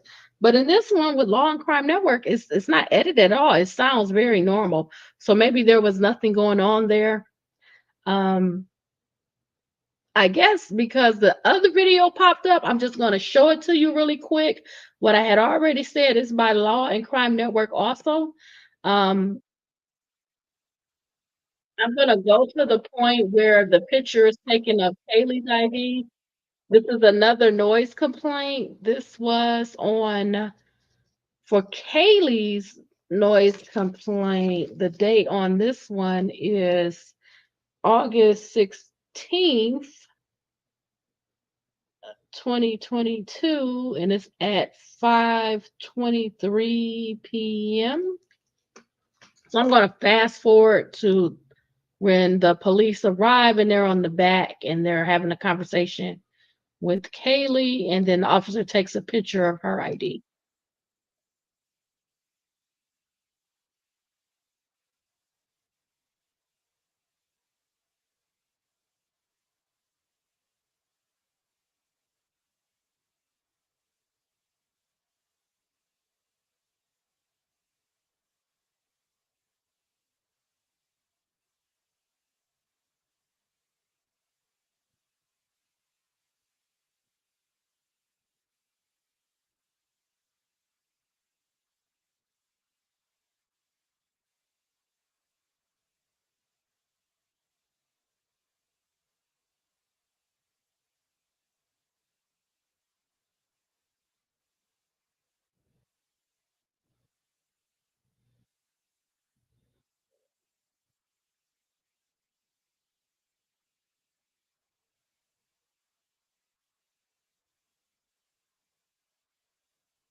See, he got his phone out of his top pocket, and now he's taking that picture of Kaylee's ID.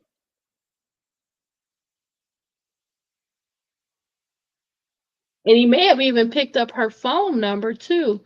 I wonder if you could track a person if you have their phone number like that. You can track their comings and goings and see where they are. Because they know that this property, 1122 King Road, is her residence. And if they attach it to a phone number, plus he has her driver's license, a picture of that, that's also very concerning. Okay, so I'm going to get out of this because I wasn't really trying to go that way, but I got led down that way once I saw that video of Xana. So I'm very happy to see that because I know at one point the officers were offering to call either Maddie or Kaylee. I just mixed them up. And they did have Maddie's information in their own words, right? They had Maddie's information. They had her cell phone as well, and they were willing to call her. And then in that video, as you just saw, the officer took a picture of Kaylee's driver's license, and in the notepad, it may have had the address and her phone number because he took her phone number as well.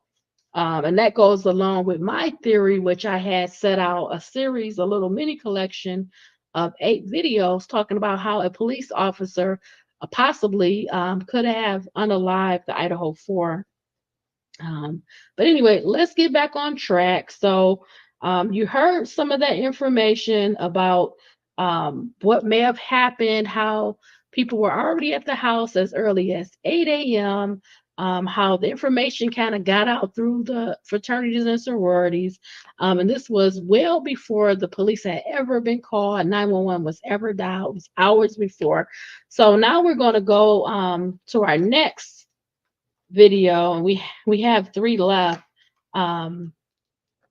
These aren't extremely long either, so let's get started with them. Let's get started with the next video.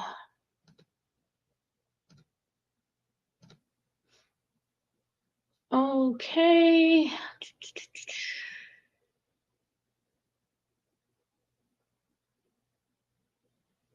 All right, I'm trying to make sure. Okay, so I want to move into demonstrating that potentially one of the people in this video, they had on the Van style shoe. Let me show you what the Van style shoe looks like first before I even share the video, because I want you to know what you're looking at. Okay, so I do have an example up of the shoe. Okay, so I'm just going to click on one to enlarge it. So this shoe is just it's a tennis shoe. It's got the white on the bottom and then the black with the white going through with the white laces. So I wanted you to see that because in this video that I'm about to show you, is going to demonstrate how one of the three people that were stopped had the Van style shoe on. And this is the night of the Idaho 4 murders. This is in the Banfield area. And they were stopped by police. They didn't want to stop. They kept going. And the police, they talked to them. I guess to police officers, they appeared to be intoxicated. So they were given minor in possession, like a fee for that. And in the video, you could see one of them was wearing the Van style shoe, the one that I just showed you.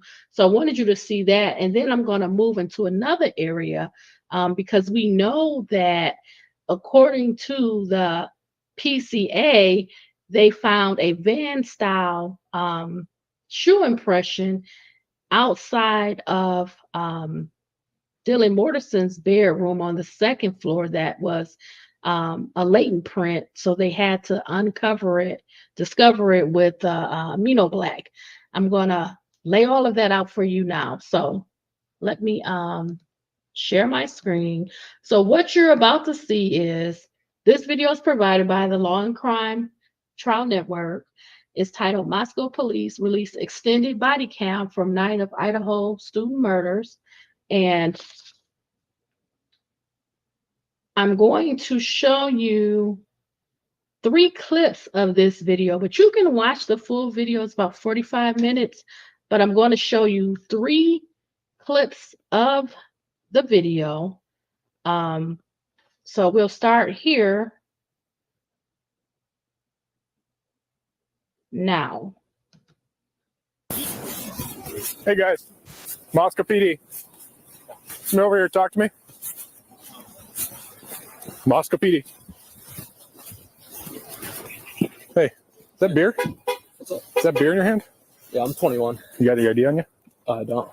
Okay. I'll take it back to my apartment if you need. Okay. Sorry. Huh? No, they just took off. I told them to stop, but I'm not going to push it. Okay, so that's the first few seconds. Now I'm going to move it forward a little bit.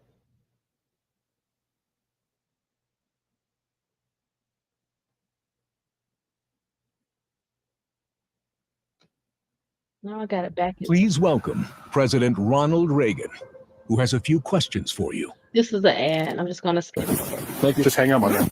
So let me just, let me back it up a little bit. Are these your boys? No, I don't know them. Okay. Yeah.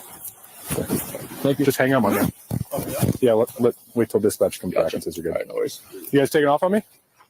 Yeah, we thought you were talking. You all 3 turned around and I pointed my flashlight and you said, hey, come here. You guys all turned around and walked away. I thought it was just like a fake person, honestly.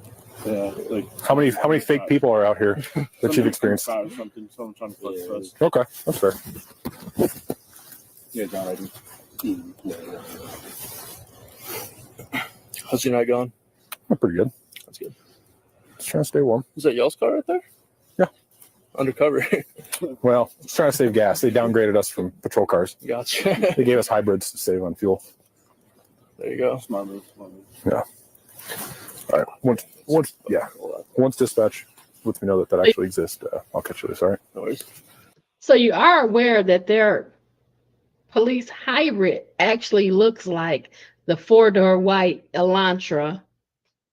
I'll show you just a few seconds when I'm done with the last clip of them when they first get out. It looks just like the 4-door white Elantra, but I digress.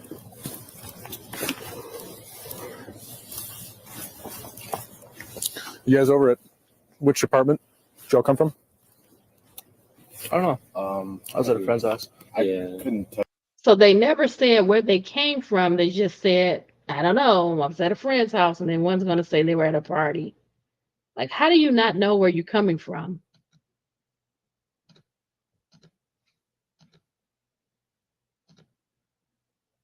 tell you the numbers. Yeah. Okay.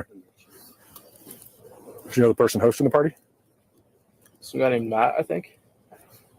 Okay. In the middle.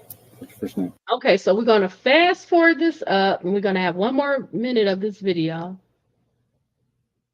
Oh, let me show you the white car when they first get out, too. I'll do that now.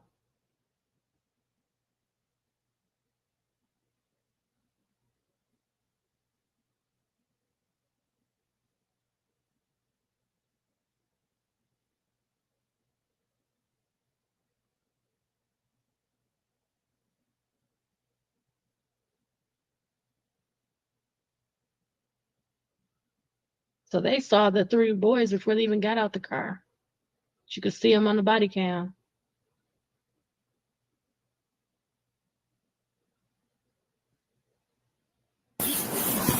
Hey guys, Moscow PD.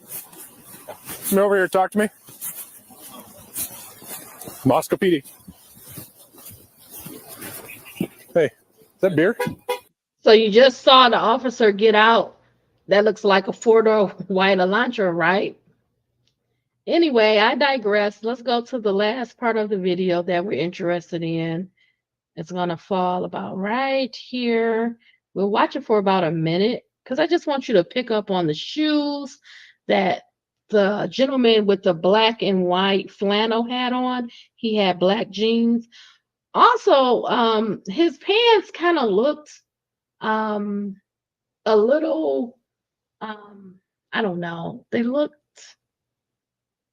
like they had been cleaned or like there were stains on them, but I guess it could be the light from the headlights. I'm not sure, but check it out. Copy. I'll bring him over and write out one myself. Tell me All right, what guys, you think. come on over here.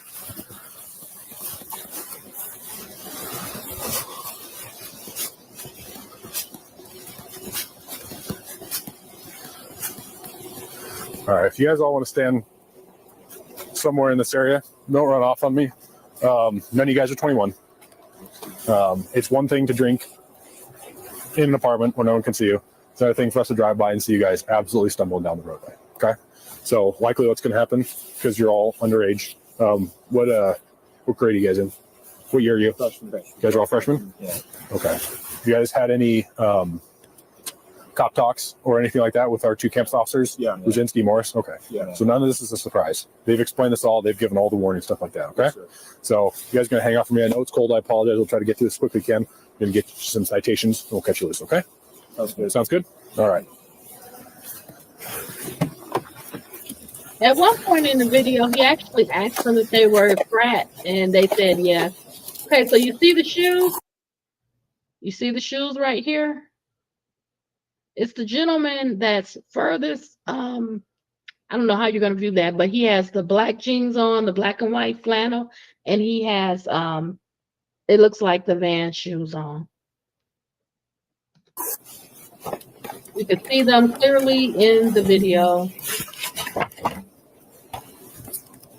Good.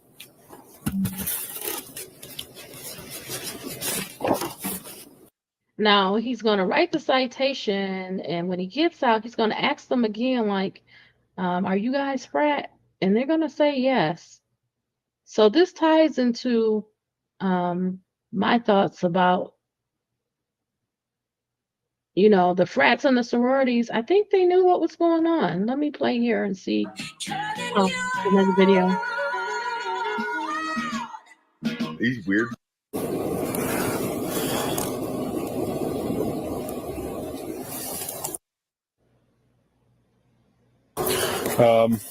Here's your ID back. Thank you.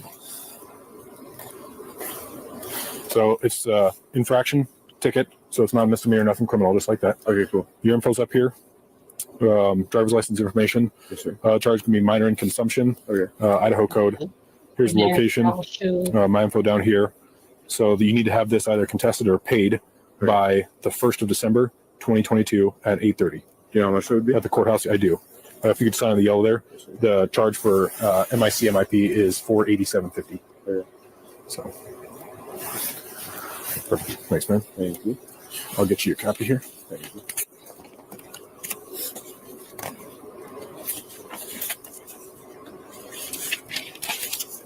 All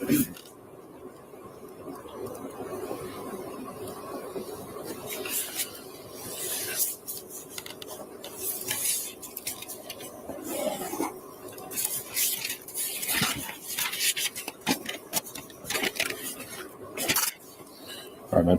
Any questions for me? With that, yeah, you're good to go. Thank you. Perfect. Have a good day. Yeah, you too, man. All right, guys, almost done with yours. Either you've been issued an MIC or MIP citation before? Okay.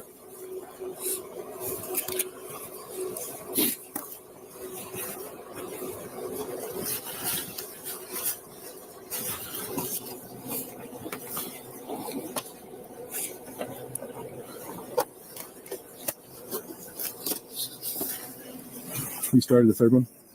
Okay. I just want to leave his shoes in the view so you can see them while I read this. So I'm looking at the PCA of Brett Payne, and on page 5, in the second paragraph, it reads as follows. During the processing of the crime scene, investigators found a latent shoe print. This was located during the second processing of the crime scene by the ISP forensic team by first using a presumptive blood test and then amino black, a protein stain that detects the presence of cellular material.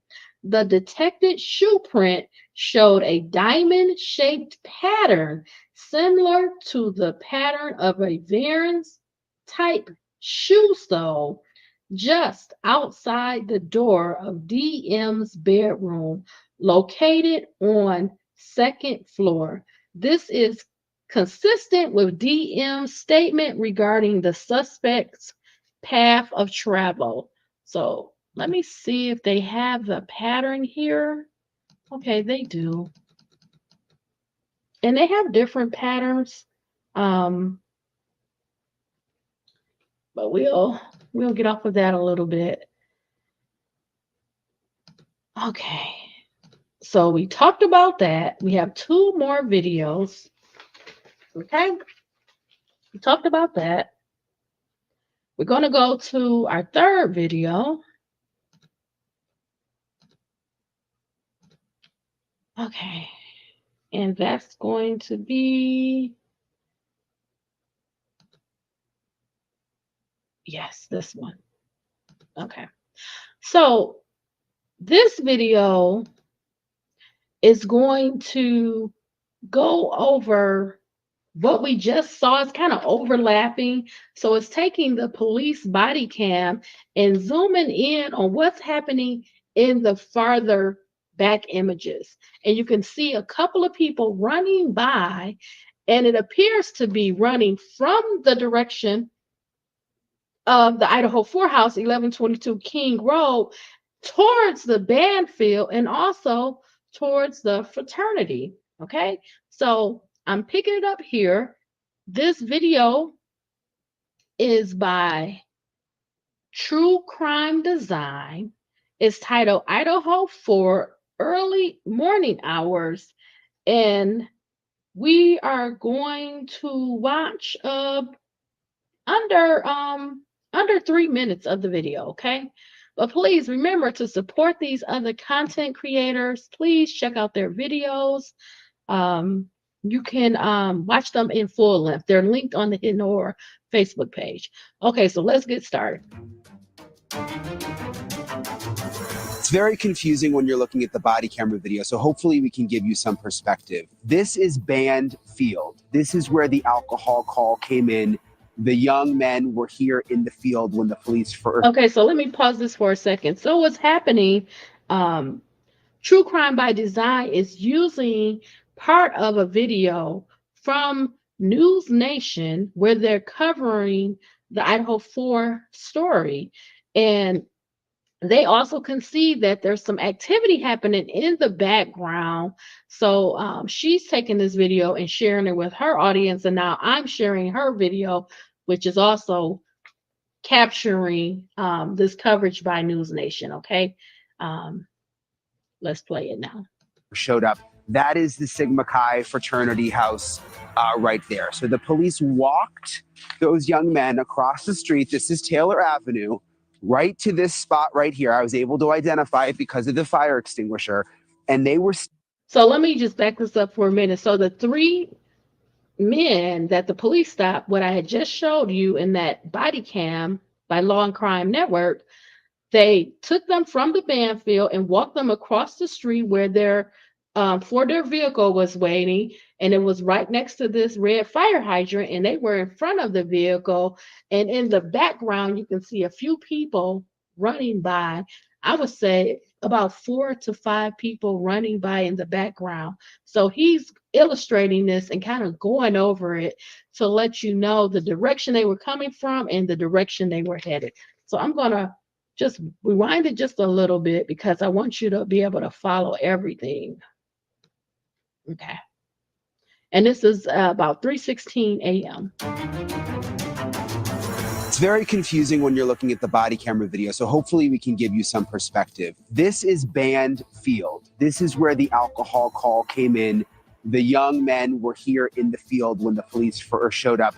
That is the Sigma Chi fraternity house right there. So the police walked those young men across the street. This is Taylor Avenue, right to this spot right here. I was able to identify it because of the fire extinguisher. And they were standing in this spot, the young men, and the body camera video was pointed this way. And it is over my shoulder where you could see very faintly what looked like several people walking fast or almost running by in the background. And I want to walk you over, Ashley, and give you a little more perspective. It was somewhere in this area right here. And we can tell because we analyzed these lights of this little apartment building. It was somewhere right in this area. There's another big apartment building here. The question you might be having is, how close is this to the house where the murders happened? Mo is going to point in that direction. Our producer is up there. She's going to flash a flashlight, Ashley. You see that flashlight flashing right there? That is right in front of the house where the murders happened. It's that close, and it appears, again, it's so hard to see it in that body camera video, but when we zoom in, it does appear that the figures are walking / running from the direction of where the house is where the murders happened. At first, I thought they were just walking down Taylor Avenue, but when I got out here and really looked at everything, it appears they might actually be coming somewhat from the direction of the house. And then just point to what direction they're headed. From what I'm looking at you straight on, just point the direction they were headed. Okay, let me show you again. So up there on the hill, that's where the flashlight is flashing. That is where the house is where the murders happened. It appears they were coming from that direction and that they were going this way, back towards Band Field, back towards the Sigma Chi house where the police were.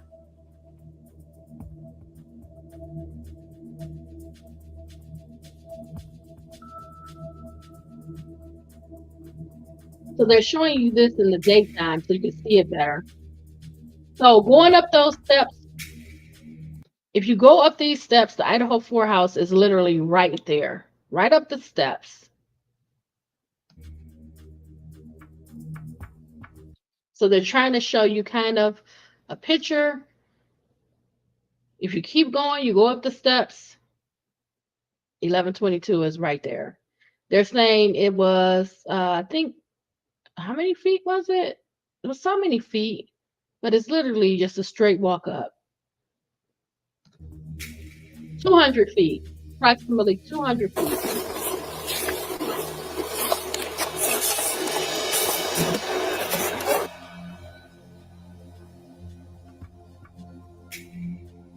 And they're showing you now quickly how quick it happened. Okay, that's how quick it happened. Okay, so we're done with this video. Okay, the last video that I'm going to show you, because I want to bring it back to Bethany Funke and Dylan Mortensen. They are the surviving roommates. Allegedly, they were at 1122 King Road. They were at the house. They were there during the murders, they were there before the murders, and they were there after the murders. Neither one of them called 911 at the time of the murders. Neither one of them tried to get out of the house, run, escape, fight back, try to assist their roommates, try to get an ambulance to assist them. They've even tried not to participate in the prosecution of Ryan Koberger. They don't want to be involved or testify, and this might be why. I'm gonna play.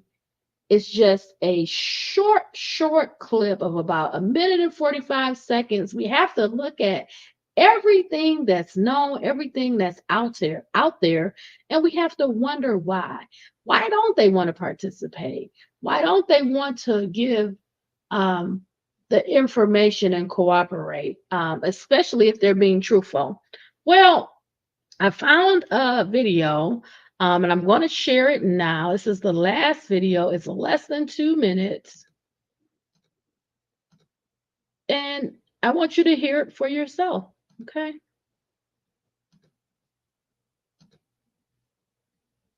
This video is by Jessica Danielle.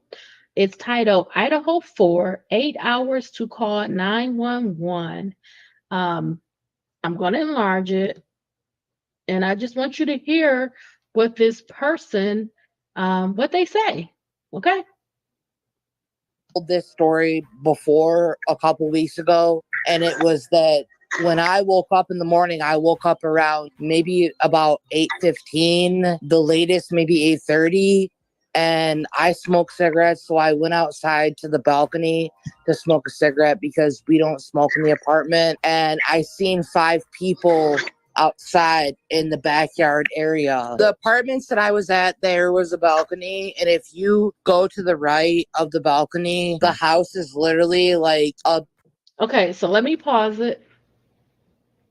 So this person is saying that they were very close to the property, 1122 King Road. They were not smoking in the house, so they stepped outside onto the balcony to smoke their cigarette. And when they came outside, it was very early. They estimate between 8:15 a.m. and 8:30 a.m. And what they're disclosing is they saw 5 people at the property at 1122 King Road. Now, this is consistent with all of the other reports that that front door was open as early as 8 a.m., that people were already notified, and they're at the house as early as 8 a.m. This person is saying they're pretty much adjacent to the property and is in line with the time, and that they saw 5 people outside.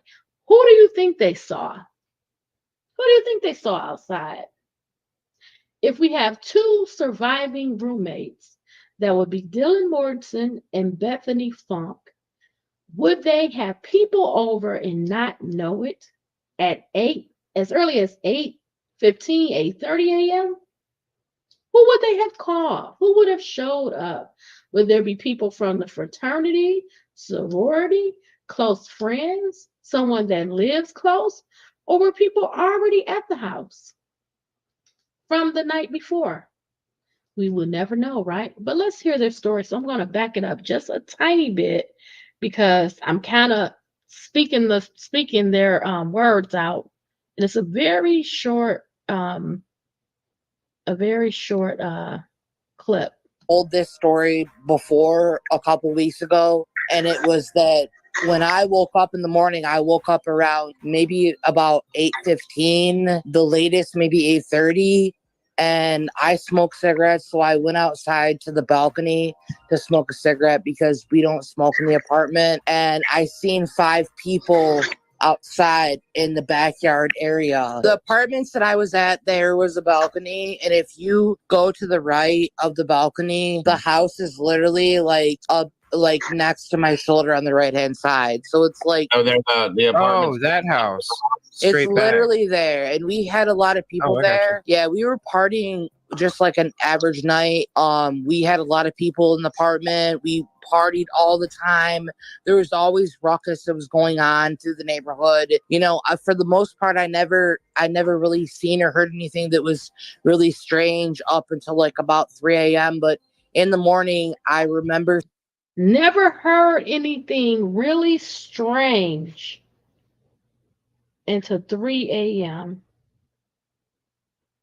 What did you hear? Did you look out? Did you see anything? What was going on?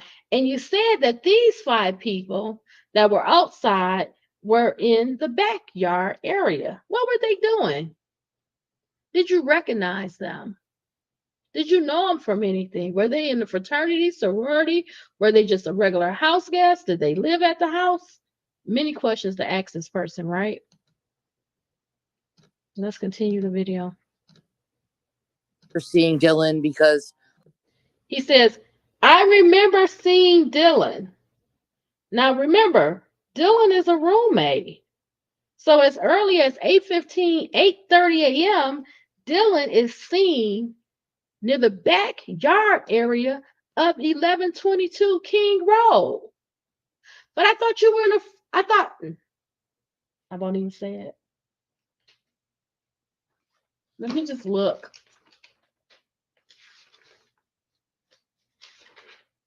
Let me just look. Because I was going to say it, but I said, let me just hold back a little bit.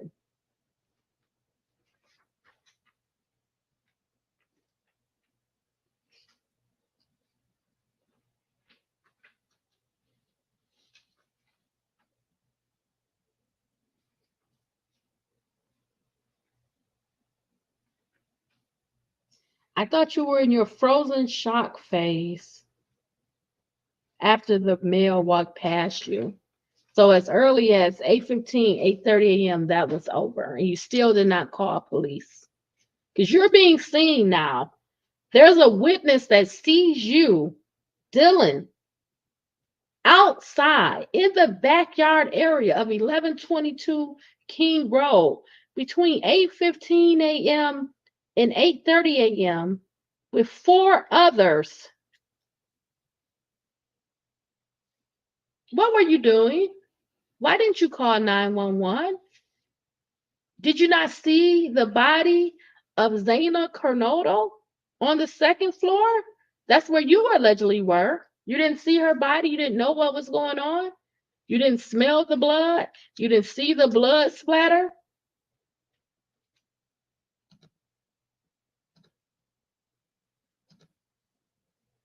I know Dylan, she's taller, so I can kind of pick her out. And I know Emma was there, and Emma's friend, and there was Emma was there. Emma's friend was there. Was that a male or a female? What's Emma's last name?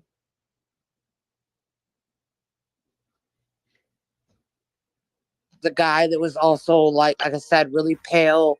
I wasn't sure who he was with light colored hair. And there was another guy that had a hoodie on that I couldn't identify. But they were all just literally passing a joint around because they would wake up.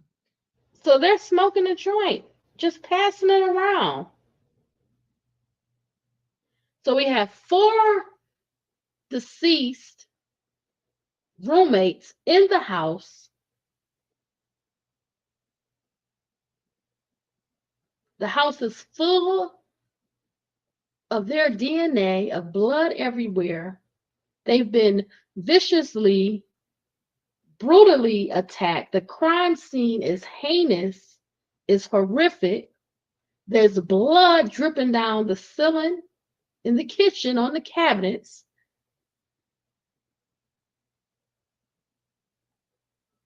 The victims are not alive. They've received multiple stabbings.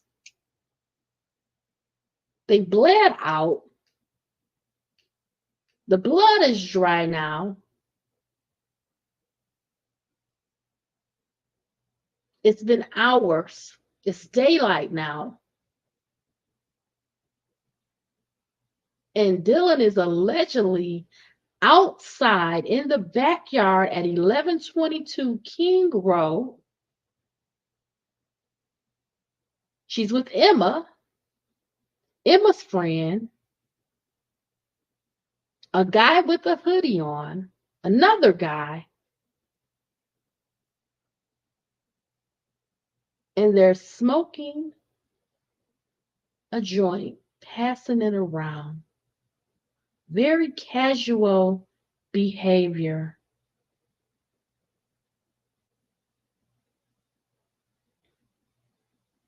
Dylan, if you were on the second floor, I have the PCA right here. You were being truthful in your statements to law enforcement.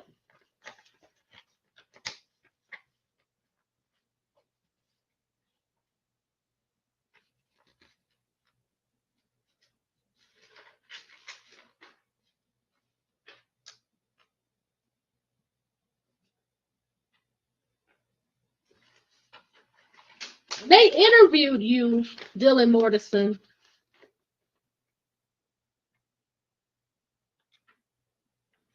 You made statements.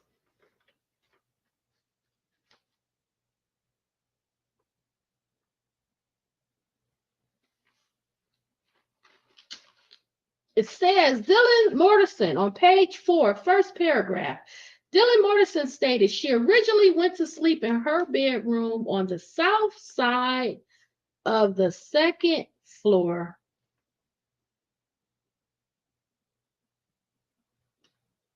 You put yourself on the second floor.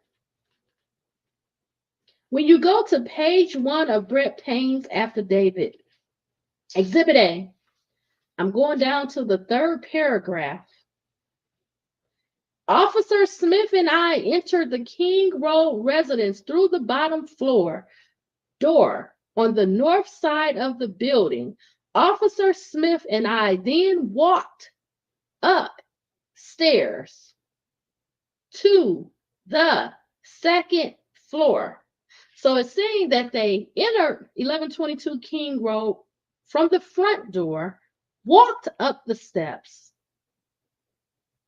Officer Smith directed me down the hallway to the west bedroom on the second floor, which I later learned through Xana's driver's license and other personal belongings found in the room was Xana Kernodle's hereafter Kernodle room.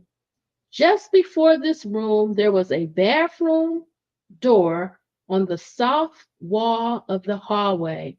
As I approached the room, I could see a body, later identified as Kernodle's, laying on the floor.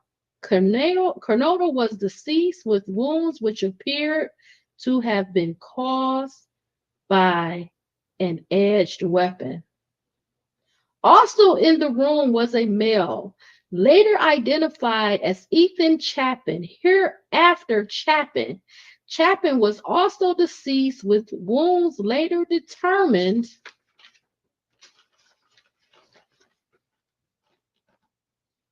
injuries.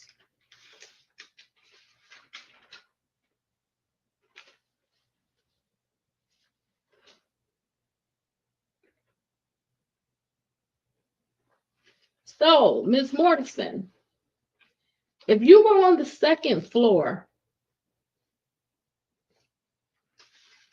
did you not see Xana's body laying on the floor? Because from what the statement is reading, these officers, Officer Smith and Payne,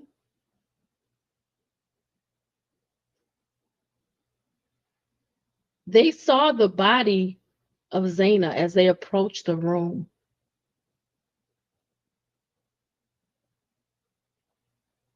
That means her body was visible outside of the room because they didn't have to enter the room to see her body.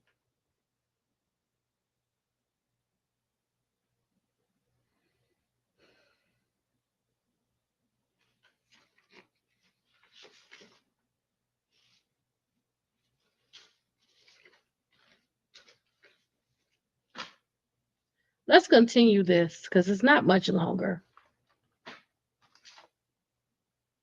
And this is why it's so important that the house wasn't torn down, because we could see the distance. We could see what angle things were placed. If you're standing here, can you see Xana's bedroom? Can you see that area? Do you have to stand in a different place in order to see it? Because if you didn't see Xana's body, did you smell the blood? Did you see the blood on the walls? Did you see that there was commotion? Did you see the blood in the kitchen running down on the cabinets? Did you not see that? This is why you're going to ask these questions. You're going to want answers, and you may develop more questions.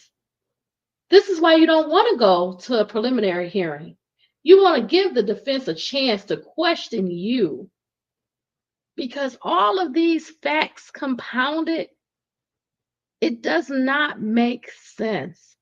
And it's going to open you up to that defense cross-examining you. When this goes to trial, you're going to be cross-examined on everything you said.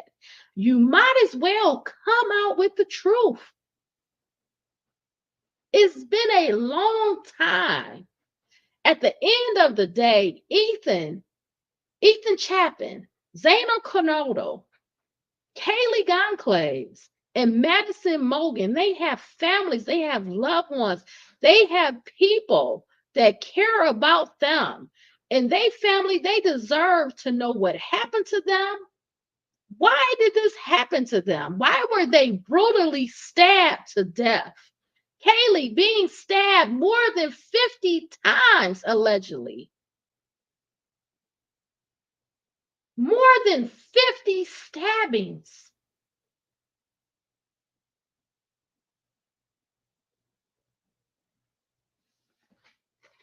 Let's listen to the last of this, because it's just upsetting me to keep having to go over what happened to these kids, and the truth is not out there. You lied. You got together, you built a story. Your story does not make any sense. The number of lies, the fallacies. I don't know how you got law enforcement to protect you, but you know more than what has ever come out. Was it a law enforcement officer? I showed you the video. I showed you the video of Kaylee's driver's license being captured by a law enforcement police officer. I showed you the video where the Moscow police officer said, I have Maddie's information. I have her cell phone too. Was this police officers? Did they kill the Idaho 4? I know I saw a video of it and I can't find it. It's like it's been scrubbed from the internet. Or was it an overdose? Was Ethan an overdose?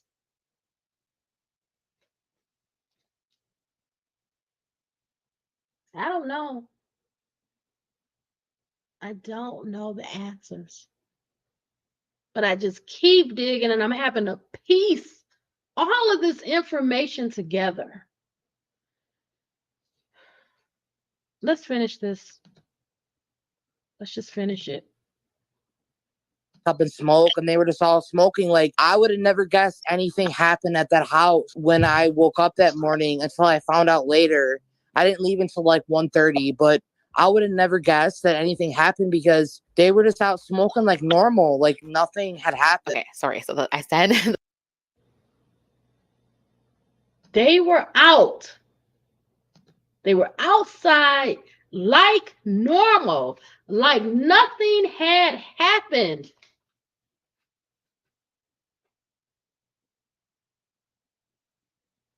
Doesn't make sense.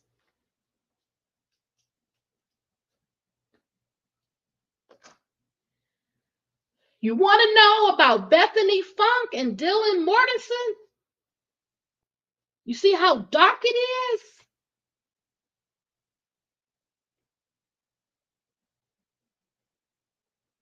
Allegedly, Dylan is standing around casually like nothing has happened. And the police have already told us they know people were there. Why not ask questions? Why not find out what happened?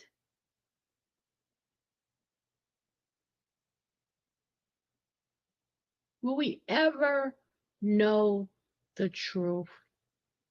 I think the victims' families, they deserve it. I'm going to keep bringing it.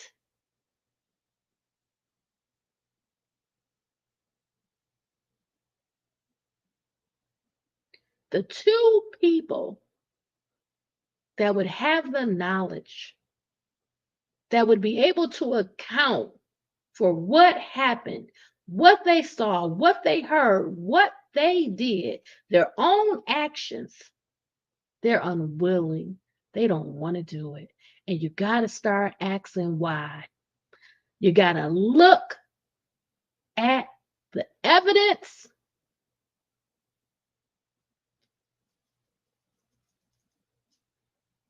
I showed you the video with those three boys not wanting to stop. They were walking away.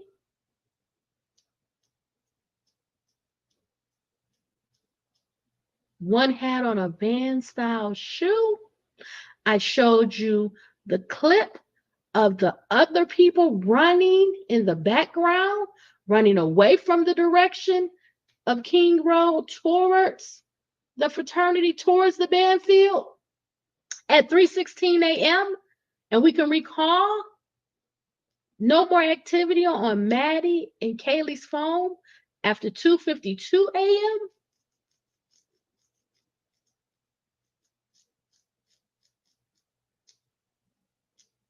Please put in the comments. Let me know what you think about it all. Please remember, stay safe, stay smart, stay savvy, be well, all my friends. Have a beautiful Sunday. Bye, everybody.